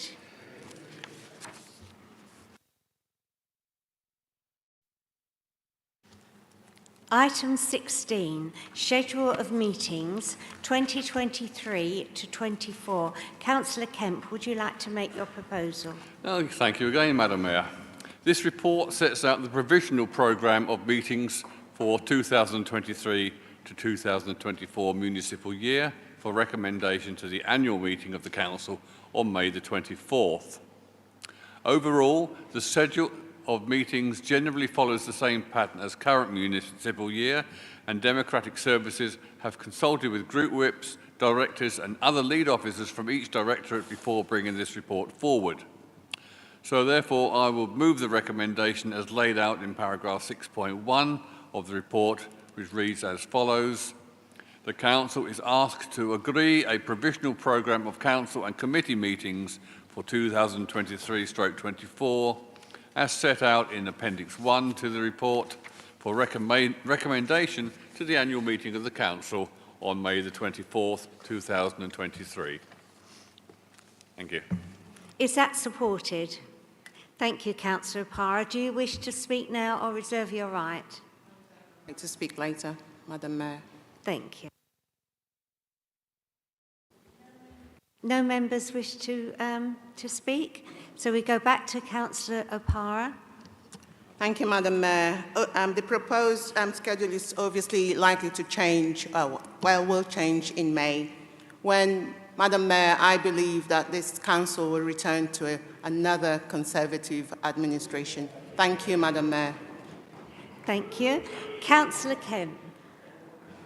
Again, I can only echo the remarks from Councillor O'Para, and I've nothing further to add either. Thank you. Is that agreed? Item 17, use of emergency provisions. Councillor Jarrett, would you like to make your proposal? Thank you, Madam Mayor. We debated this matter extensively at the prior meeting, so I won't go into the reasons for the urgency decision. They're set out quite clearly. The recommendation is to ask Council to note the report with regards to use of urgency provisions as set out. Thank you, Madam Mayor. Is that supported? Yes, Madam you, Mayor, and I reserve the right to speak. Thank you. Councillor Maple. Thank you, Mayor Aldous. For the avoidance of doubt, the Labour Group will be noting this report. And I note as well the minutes that we agreed at the start of this meeting. And this made it clear that this council wanted to see more information. They wanted to understand how are we going to pay back this borrowing. We spoke earlier tonight about the temporary accommodation proposals. Very clear, prudential borrowing, saving to the public longer term, increasing value of an asset longer term. We've never had, despite repeated requests, that information coming forward on the splashes increases and increases and increases. So I'm genuinely concerned that within 24 hours, despite this council only passing to reject the suggestion of getting information by your casting vote, Mayor Aldous, I remind you of that as well, that we see the council using its urgency powers. Now, over the last 2.5 years in particular, colleagues will be aware that we have repeatedly said it's right and proper to use those urgency powers. Historically, this council hasn't used them in an excessive way compared to other administrations of all political colours. But I have to say, in this particular example, it is quite clear that this council wanted to see more information to understand the burden that is going to be on taxpayers in this cost of living crisis, and how we, as the guardians of the taxpayers' money here in Medway, can be assured of the options both for the cost of the borrowing, but also the cost that we're currently not paying, which is estimated at £500,000 per year. We know energy costs are going up still. We know that the support is being withdrawn. We know other councils, Conservative councils, split councils, whatever, are shutting leisure centres because they can't afford them, particularly where they have statutory duties. And we know, we spoke tonight, we all want to make sure we meet our statutory duties. So it is a shame that probably for the last urgency item, I do believe this is an example of the administration failing in its due diligence on its issue. I agree with Councillor Rupert Turpin on the issue of the question mark around the Wednesbury rules. I do think that should have been examined in more details. So we will note this. We'll note that, frankly, you probably can't even afford a post-it note to leave whoever's there a note when you leave. And actually, people will vote on May the 4th, and they will vote for change, and they will vote for Labour. Thank you, Councillor Maple. Back to Councillor Doe. Of course, you would say that, wouldn't you? As far as I'm concerned, we acted, I think that Councillor Jarrett has acted very properly in this. I think that we all knew that we were in an unprecedented situation of rising costs. It was extremely difficult. And I also think, and it's a matter of opinion, that that was deliberately delaying it. If we delayed it much further, the costs would have risen still further. And I think that the whole object of it, I believe, was to kick the whole project into the long grass. And that's why I didn't want it delayed. I think that what we've done is to get it at the best price that was obtainable and would be obtainable. And I think the people in Rainham and indeed throughout the Medway towns will be glad that we did this and didn't simply be cowardly and not go ahead with it. And I think that, you know, we really do, I think, believe passionately. We promised that we would provide it. We are going to provide it. And I do think that the urgency action was more than justified. Thank you. Councillor Jarrett. Thank you, Madam Mayor. It's interesting, the comment about the Wednesbury issue, isn't it? Because it seems to bring into doubt the advice from our legal officer, from our monitoring officer. I personally don't doubt that advice, but if Councillor Maple does, that's a matter for him, isn't it? Councillor Maple rightly talked about other local authorities closing facilities and closing leisure centres and doing many other things, including I was working at one recently that went from 2 weekly collection of recycler to 3 weekly collection of recycler. Must have been taking advice from Councillor Maple, because I well remember during the early days of COVID, the Labour group wanting to stop our weekly collections of waste and go to either 2 or 3 weeks, they said. I have to remind people about that before long. So the waste collection service is safe in the Conservative hands, as is the Medway Tunnel, Madam Mayor, and the rest of our frontline services are safe as well. People can chuckle as much as they like. One thing we've got that Labour doesn't have is a track record of delivery that stretches back 23 years. So you can spin things as much as you like. The only track record you've got is opposing everything we've ever done. So, just finally, Madam Mayor, Councillor Maple expresses concerns about payback. The payback would have been worse had I not used the urgency decisions, because the contract price only held for that period, and we would have had to re-tender, and we all know where the costs of re-tendering have been going. But, Councillor Maple, don't you worry a thing about worrying about paybacks or anything like that. As my colleague Councillor O'Para said in the last item, there will be a Conservative administration, and we'll deal with all of that, and you can sit on the opposition benches and cart for another 4 years, Madam Mayor. Thank you. Well done. Agreed. Agreed.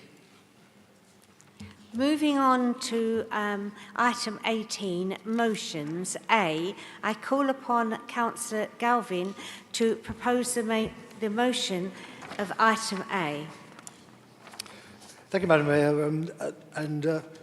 Before I introduce the motion, I'd just like to point out to colleagues that this motion should have been submitted by Councillor Rodney Chambers. As it's been said earlier this evening, Rodney's recovering from an operation, and I'm sure you'd all wish to join me in wishing Rodney a speedy recovery. Thank you. Madam Mayor, we have seen an evolution of the investment zone scheme over the years, with them previously being known as enterprise zones. And these have provided significant benefits to local communities and businesses across the UK. However, in the autumn statement, it was announced that these have been suspended despite the huge benefits that they provide. IZ status brings benefits to drive business growth, including 100% relief from business rates on newly occupied business premises, enhanced capital allowances, enhanced structures and buildings allowances, employer national insurance relief, and stamp duty tax relief. Enterprise zones have made a significant contribution to business growth and provided good quality job opportunities for Medway's residents. It is my understanding that other councils in the South East Local Enterprise Partnership are considering writing to the government to reconsider the focusing of IZs to a limited number of sites. I'm proposing this evening that we should do this as well, and any pressure we're able to put on the government to bring back such a beneficial scheme as the enterprise zones is incredibly important. I would urge you to support this motion. Thank you. Is that supported? Thank you, Councillor Tijan. Do you wish to speak now or reserve your right? Thank you, Madam Mayor. I wish to reserve my right to speak later. Thank you.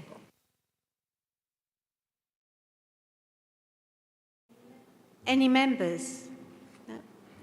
Right.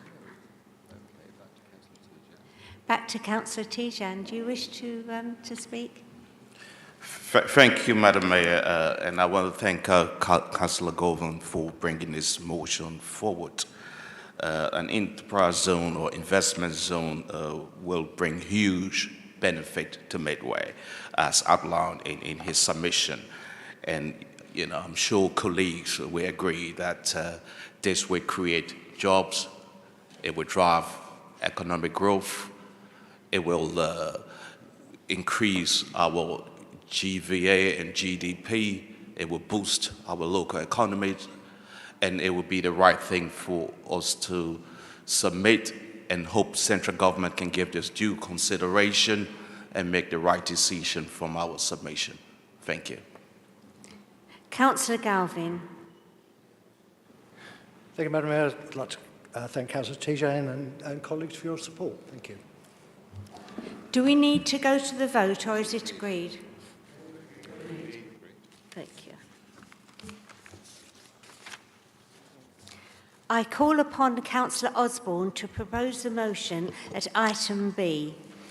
Thank you very much, Madam Mayor. And first of all, I would like to, before I start, salute the work of all of our blue light emergency services that have served us over the Christmas period. We on this side of the House respect all of the work our excellent police, ambulance staff and firemen do. And it is hoped that this motion tonight will give extra support to them as they go about their daily role for all of us and on our behalf. I also want to thank those people outside who've given me advice around other local authorities and how they managed their community services and community safety. And so this motion is considered and it has been engaged within the community.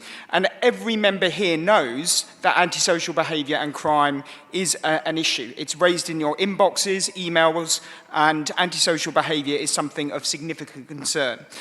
We have seen a rise in crime, and this is, I know I sound like a broken record, but this is now year-on-year rise in crime, up from 19,000 reported incidences in 2017 to now a staggering 32,000 incidences today, and that is with new reporting in both cases. In addition to that, we have seen significant news around a number of police retiring due to overwork and also seeking to quit the profession. Medway is leading many indicators in terms of heat map on a number of indicators. We are the highest for motorbike crime. We have significant problems as well with high street issues being raised. And we've seen cuts to our schools teams, which was raised by my colleague tonight, and also cuts to our PCSOs. Some of these cuts cuts have not been consulted upon with the Community Safety Partnership and have just been dropped on that. And that is not an acceptable position and one we should be pushing back on. Our proposals are threefold in this motion. First of all, we seek to create some enforcement hubs, and these are both online and offline, where individuals can go to a one-stop shop to identify both a council ward officer who can deal with environmental crimes, but also link into the new neighbourhood policing model that Kent Police are currently rolling out. We hope to utilise websites and online resources so that anyone can access and communicate with ward-based officers and know their location and who to speak to. In addition to that, we need to support our pacts. Many of the pacts which used to run pre-COVID have not been reconstituted, and we should be prioritising and supporting the police into getting those pacts up and running and listening to our communities. Secondly, this motion proposes a closer partnership with the probation services. Probation services were noticeably absent from this year's Community Safety Partnership meeting, and with no reason or rationale given, and I've not had any email to confirm any reason or rationale either, and probation is critical. We need to have a stronger partnership with on community sentencing to ensure that the community sees that people who commit offences improve their community and accept their responsibility. And we are proposing a closer relationship with probation to ensure that residents can have their say on their priorities for their communities, and to ensure that community sentencing is actually fulfilled, which in many cases it is not. In addition to that, we do want members here to have a stronger communication line with the police. I am not in a position where I am happy with how the police have engaged on a number of issues. At the recent Region ONS meeting, a member of mine sat behind me in Strood North was shouted down or engaged in an inappropriate way. Members should feel comfortable raising their grievances and issues around policing in a fair format. And actually the police were willing to deal with that issue outside the room. And I do think it's important that we have the confidence here to articulate our residents' concerns and actually challenge the police robustly when we don't feel they've engaged correctly. There are also a number of powers which we believe the police should be utilising, including Section 60 and other things which other areas are doing well. Lastly, this motion is about it's about ensuring that communication is improved. The Kent Police were audited last year by Her Majesty's Chief Inspectorate, and we would wish to link with their weakness areas around communication and investigations and victim support, and see if we can prioritise those areas and ensure that their services can improve alongside ours. So we have made and engaged the community on these priorities. We on this side take community policing and combating antisocial behaviour very seriously. We have listened to residents, and we believe our proposals support the police and our community safety professionals to better engage with the community and better communicate with our residents to ensure we all live in a vibrant, safe and diverse area. Thank you very much. Is that supported? Councillor Van Dijk? Do you wish to speak now or reserve your right? I'll speak now, please. Thank you.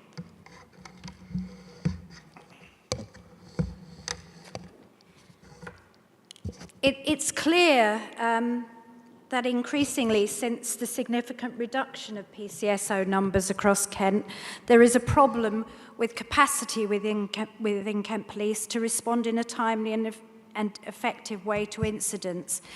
In particular, I ask members to recall the invasion of 150 or more youths in Strood North Ward on the 30th of October last year, causing multiple incidents of theft and damage to property, fear and distress to local residents, fortunately not giving rise to personal injury.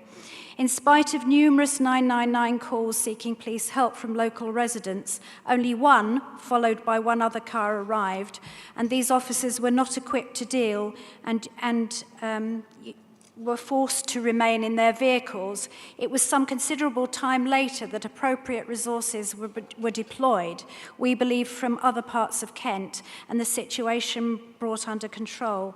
This response alone demonstrates a clear need for a review of policing and community engagement in Kent and Medway in partnership with other public sector organisations. Thank you. Councillor Galvin. Thank you, Madam Mayor. Tonight, Madam Mayor, Councillor Osborne's community safety motion is having its annual outing. On the 20th of January last year, we had an almost identical motion. We tried to attempt to make that motion a little bit more sensible, but tonight this is even worse, so we're not going to bother and we will be voting against it. On the 20th of January last year, I attempted to explain to Councillor Osborne that the PCC has no power to allocate extra officers to an area. That function lies purely and only with the Chief Constable. Councillor Osborne, are you working on the principle that if you tell an untruth long enough, people will come to believe it? I don't believe they will. So that is the first part of your motion. I could also point out to you that the appointment of the CSP chair is not up to the Cabinet. The election of the chair of the CSP is the collective responsibility of the 5 responsible authorities, who are, I will remind you, Kent Police, Kent Fire and Rescue, the Probation Service, and the Medway Integrated Care Board and the Medway Council.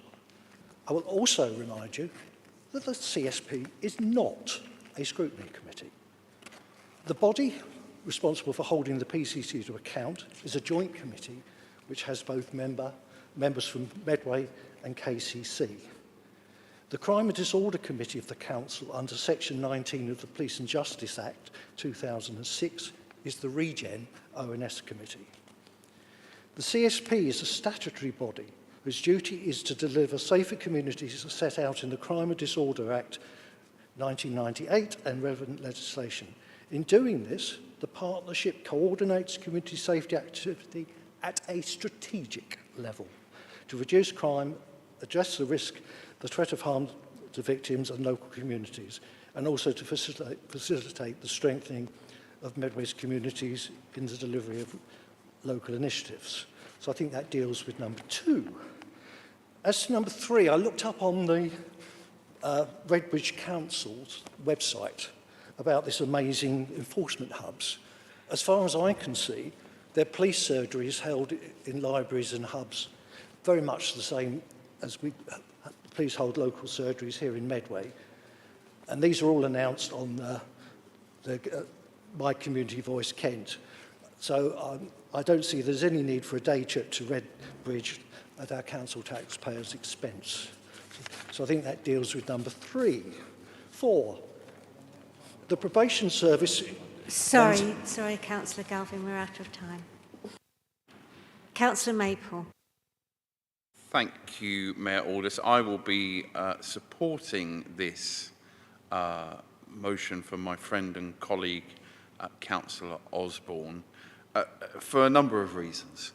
Firstly, for the emails I received from educational professionals who said they were concerned, not only at the withdrawal of service, but also with the 0, and in some case minus, notice that they were given. I'll be supporting this motion tonight because of my friends and colleagues, Councillors Hubbard and Van Dyke, for the situations they've had to deal with over the last few weeks since that terrible situation has been reported by my colleague Councillor Van Dyke in her seconding of this motion. For the police to take the judgments that they did around resourcing a community meeting, coming to see the residents to talk about the situation, to give that community reassurance, to be told repeatedly they weren't coming, is not acceptable. And part of that will be, and I understand this, that the police service in Kent, like so many others, are under pressure. We're now just over 100 days before the local elections. We're far less than 100 days before we're supposed to see that pledge, that promise from Boris Johnson about extra police officers. Well, spoiler alert, that pledge is going to be broken. And that is exactly the reason why we see situations like we have here. I'll support this because I think it is appropriate, as we've spoken about previously, for others who are not elected members to sometimes be in the chair. And that has happened historically. I accept that. But actually, I think we should be saying that should be the principle. The same could be said for the Health and Wellbeing Board, and that will be another conversation for another day. And I'll be supporting this tonight because I think we've got to learn from where others are doing well. Redbridge is held up as an exemplar. They're held up in local government circles as a place which has had issues. Absolutely, they would accept that themselves, but have actually worked together collaboratively in a partnership way to try and tackle antisocial behaviour and environment crimes, which we know from the thousands of people we're speaking to on doorsteps across Medway, the people of Medway feel they're getting a raw deal at the moment. So that's why I will be supporting Councillor Osborne's motion. Thank you, Mayor Aldous. Thank you. Councillor Lammas. Thank you, Madam Chair. I concur with one thing that Councillor Osborne said in his motion, which is communication with members. I do think the police can do a better job of communicating with members and dealing with the concerns raised, and this is a point that we agreed on in the relevant committee. I would like to highlight to the Council what I think is an admission of Councillor Osborne's in his motion, and that is the issue that our Queen Consort is focused on, which is violence against women and girls. The Council will recall in my very first full council after winning the 2021 by-election in Princes Park, the Council agreed to pass a motion on tackling violence against women and girls, which we wrote to government about. We were the only local authority in the country to do so. And in fact, I know that because it was coming from pressure from local authorities, government felt they needed to act faster, and it did in a small way add to the fact that the law got changed in the 2022 Health and Care Act. That will have a direct impact on preventing some of the most heinous crimes in this category, such as hymenoplasty and virginity testing on people in Medway. And I'd like to put that as a positive spin on this council's record. That's something that we did do that is within our technical remit and something we can be proud of. Thank you. Thank you. Councillor Murray. Thank you, Mayor Aldous. I'll be supporting Councillor Osborne's motion, and I'll explain why in a minute. And the Labour Group are going to call for a recorded vote on this, so I give notice of that, because it's important to show people in Medway that someone cares and are prepared to admit to the situation facing our residents. Councillor Golvin, I have heard you many times give a defensive and bureaucratic diatribe about why you think everything is marvellous and the Community Safety Partnership is doing everything it can. That is not the experience of our residents, I'm afraid. Our residents have experienced massive cuts in policing, invisibility of officers on the street, leading to deprioritisation of crimes that impact on people's quality of life, such as on-street drug dealing. That gap has been filled very nicely by the 31 county lines that have come into our area. We've got a poor reputation associated with this, actually written up in the national press a few Sundays ago, where Medway was referred to as desperate and poverty-stricken. And in fact, I did write to the paper concerned, trying to defend Medway myself because I felt sad and ashamed by the fact that has happened. This motion suggests a few new ideas and some additional collaboration across the justice sector to try to improve the situation. The additional policing that we're receiving is only filling the gap of all of the police that were cut by your government. That is well known. 20,000 police officers only go about halfway to replacing the number of police officers that Theresa May very deliberately started cutting, and all of her successors, obviously like everyone, struggling to remember their names now, there have been so many, have actually supported that line until very recently indeed. So if you can't show the level of humility and understanding that our residents need to make them think that the council cares about crime and antisocial behaviour and is prepared to play our part in making changes and making things better, well, I don't think really you should be around the Medway Community Safety Partnership, because you are a block to improvement and change, Councillor Golvin.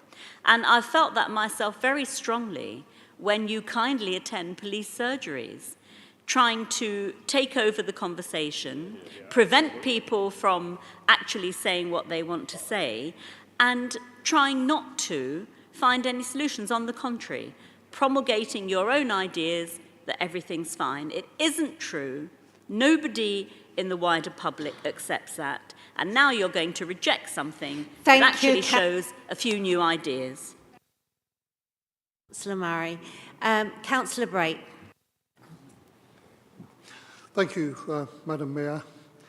Like my colleagues, I won't be supporting the motion that's been put forward this evening, simply because the motion is almost like a knee-jerk reaction to certain issues that have happened within the Medway towns. I think we all. If you please. We just heard that. Excuse me. What is? We just heard from Councillor Golvin that Councillor Osborne has tried on several occasions over a long period of time to do this. It can't be both. It can't be knee-jerk and repetitively coming back. Councillor Brake. Thank you very much. As I was saying, Madam Mayor, that by reacting with a knee-jerk reaction to an issue that may have happened in recent weeks, recent months within Medway, in my view, is not necessarily the way to deal with the problem. There are, in fact, the proper procedures for residents within the community to actually voice their view directly with the Police and Crime Commissioner and with the Chief Constable, who has been explained, are responsible for these areas.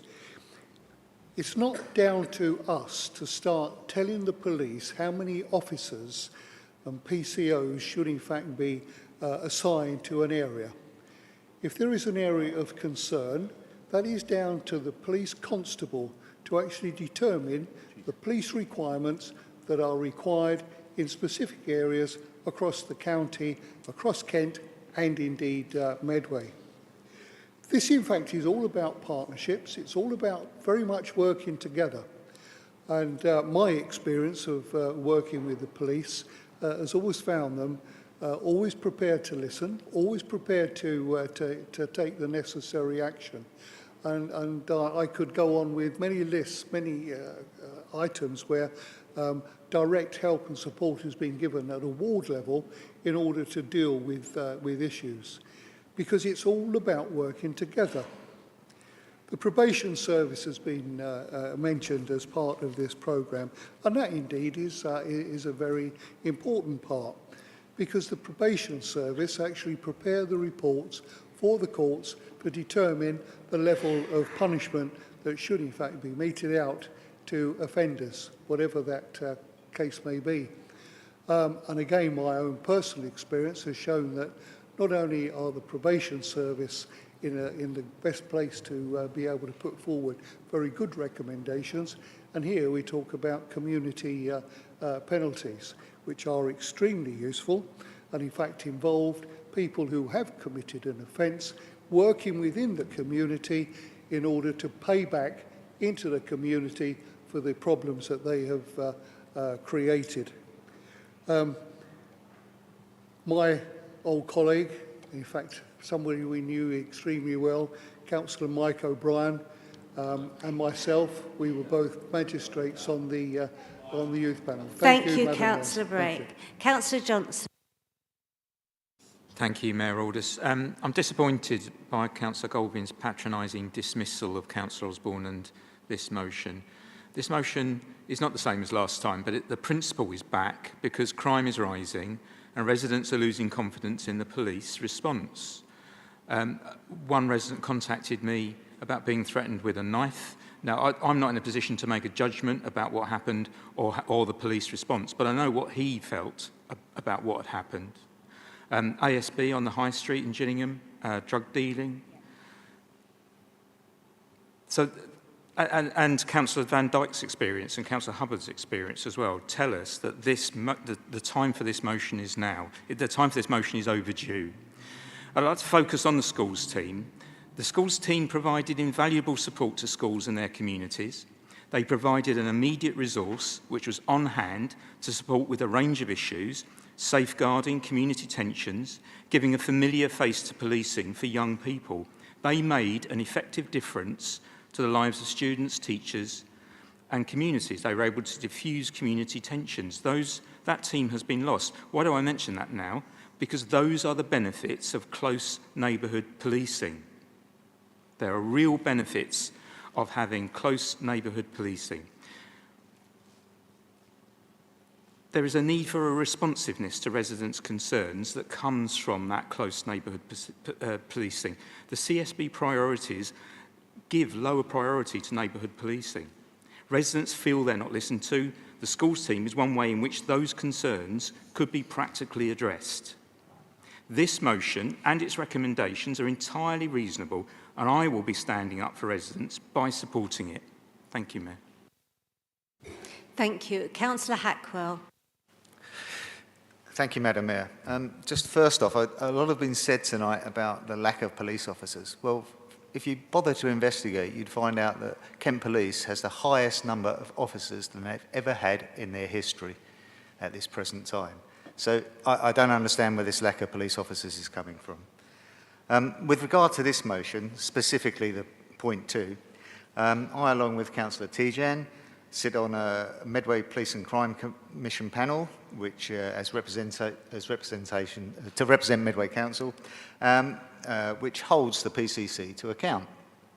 This panel is made up of councillors from all over Kent, includes members from most political parties, including the Green Party, the Labour Party, the Conservative Party, the Liberal Democrats, the Swale Independent Alliance, the Tunbridge Wells Alliance, and independent members of the public. I've been sitting on that panel for almost 4 years now, and I don't believe there's any fear or favour of anybody on that panel towards the PCC. And in fact, he's held to account by all members of that panel, regardless of their political persuasions. I don't think, therefore, there's a need to have an independent chair to nominate persons to sit on the panel, which is already diverse, that holds the PCC to account. So, in conclusion, I'll not be supporting this motion tonight for the reasons I've outlined. Thank you. Councillor O'Para. Thank you, Madam Mayor.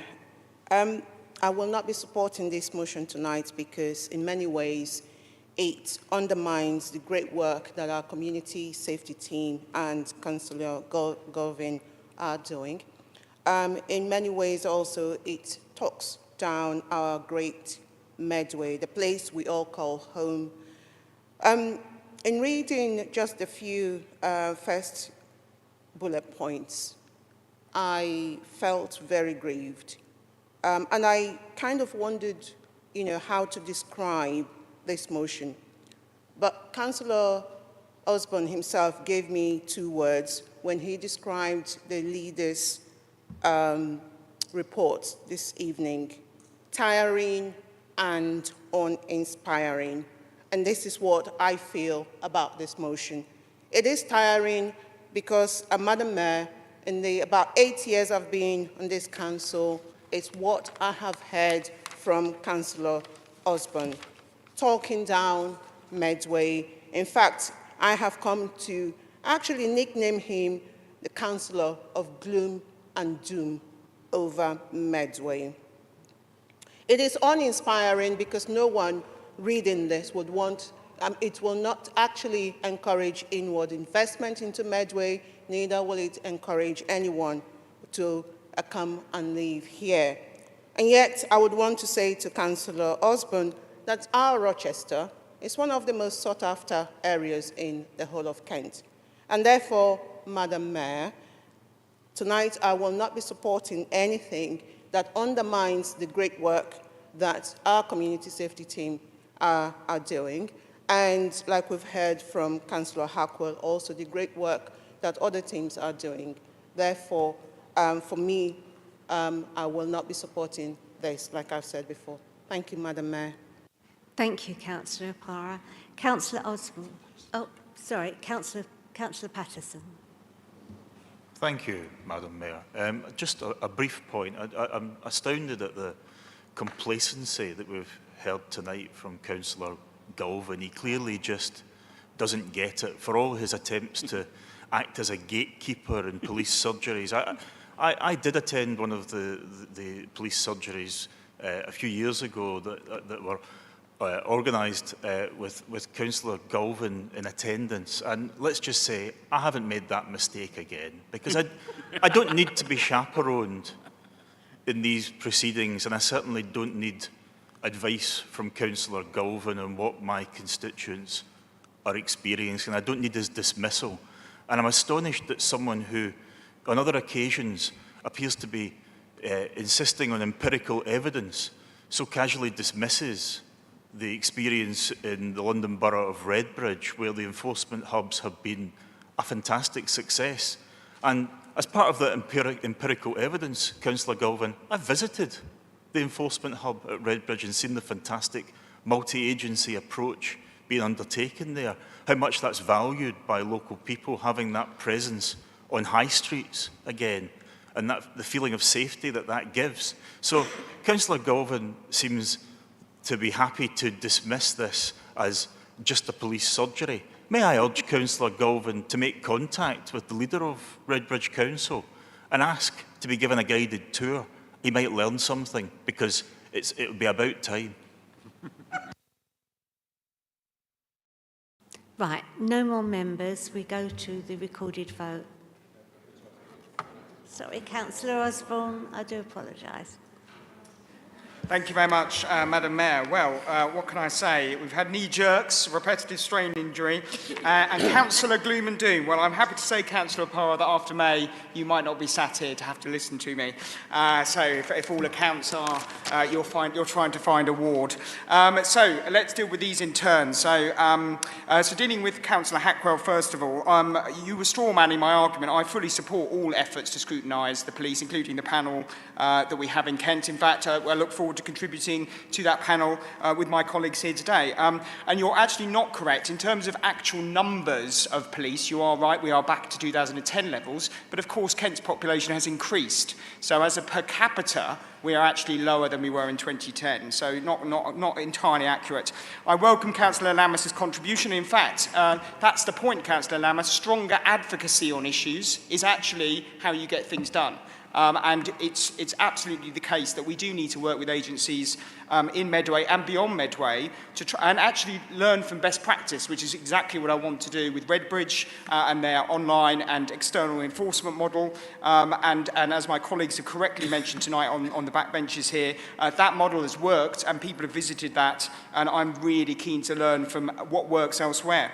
I've heard from people that they've heard this all before. Well, of course, the reason why we have to look at my motion every year is because this isn't working at the moment, and we have a responsibility as members to highlight the fact that our residents are unhappy about rising crime. And that needs to occur at all bodies that we have, that we sit on. This doesn't just include the Community Safety Partnership, whilst I accept that has a strategic role, but we also have a liaison function with our community safety team and the work that they do. When it comes to officer numbers, the PCC has said openly that he is openly recruiting 550 new officers. So the 80 police officers, as I've just said, is a proportion of those officers he is recruiting that I am requesting for the Medway area. And I've had an opportunity to ask him if he can give me clarity on this. He's taking credit for recruitment of officers, but not in terms of their location. So, we do need to have more clarity, and we do need to advocate for that in more articulately. When it comes to the election of chair of the CSP, I'm not suggesting that I enforce the writ of a neutral chair. What I'm suggesting is that a neutral chair should be considered. And in fact, in other local areas, the police chair the CSP. And just lastly, I want to say that whilst all these suggestions are here, On this side, we take crime and community safety extremely seriously, and we absolutely support our police in the hard work they do in our communities. Many of them are seeking to have indicated they're not happy with morale and are seeking to quit, and that is because they're not given the support. And my motion tonight is about how we collectively come together as agencies to support our police to deliver for our area. Thank you very much, Councillor Thank you very Osborne. much. Thank you.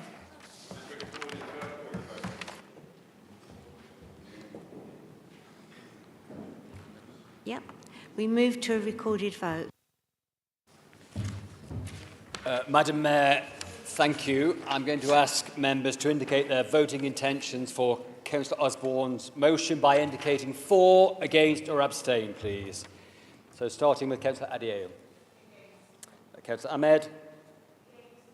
The Mayor, Councillor Waters. Deputy Mayor, Councillor Barrett. Thank you. Councillor Brake.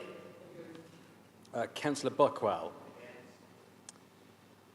Councillor Chitty. Councillor Clark. Councillor Cooper. Councillor Crozer. Councillor Curry. Councillor Doe. Councillor Fern. Councillor Filmer. Councillor Griffin. Councillor Gulvin. Councillor Hackwell. Councillor Howcroft-Scott. Councillor Hubbard. Councillor Isles. Councillor Jarrett. Councillor Johnson. Councillor Kemp. Councillor Corn. Councillor Lamas. Councillor Lloyd. Councillor Mayhill. Councillor Maple. Councillor MacDonald. Councillor Murray. Councillor O'Para. Councillor Osborne. Councillor Patterson. Councillor Potter. Councillor Prenter. Councillor Price. Councillor Sands. Councillor Andy Stamp. Councillor Chrissy Stamp. Councillor Tijan. Councillor Thorne. Councillor Tranter. Councillor Elizabeth Turpin. Councillor Rupert Turpin. Councillor Van Dyke. Councillor Wildey. And Councillor Williams. Councillor Williams, sorry. Councillor Williams, please. Thank you. It's lost, isn't it? Yeah. Madam Mayor, the motion is lost.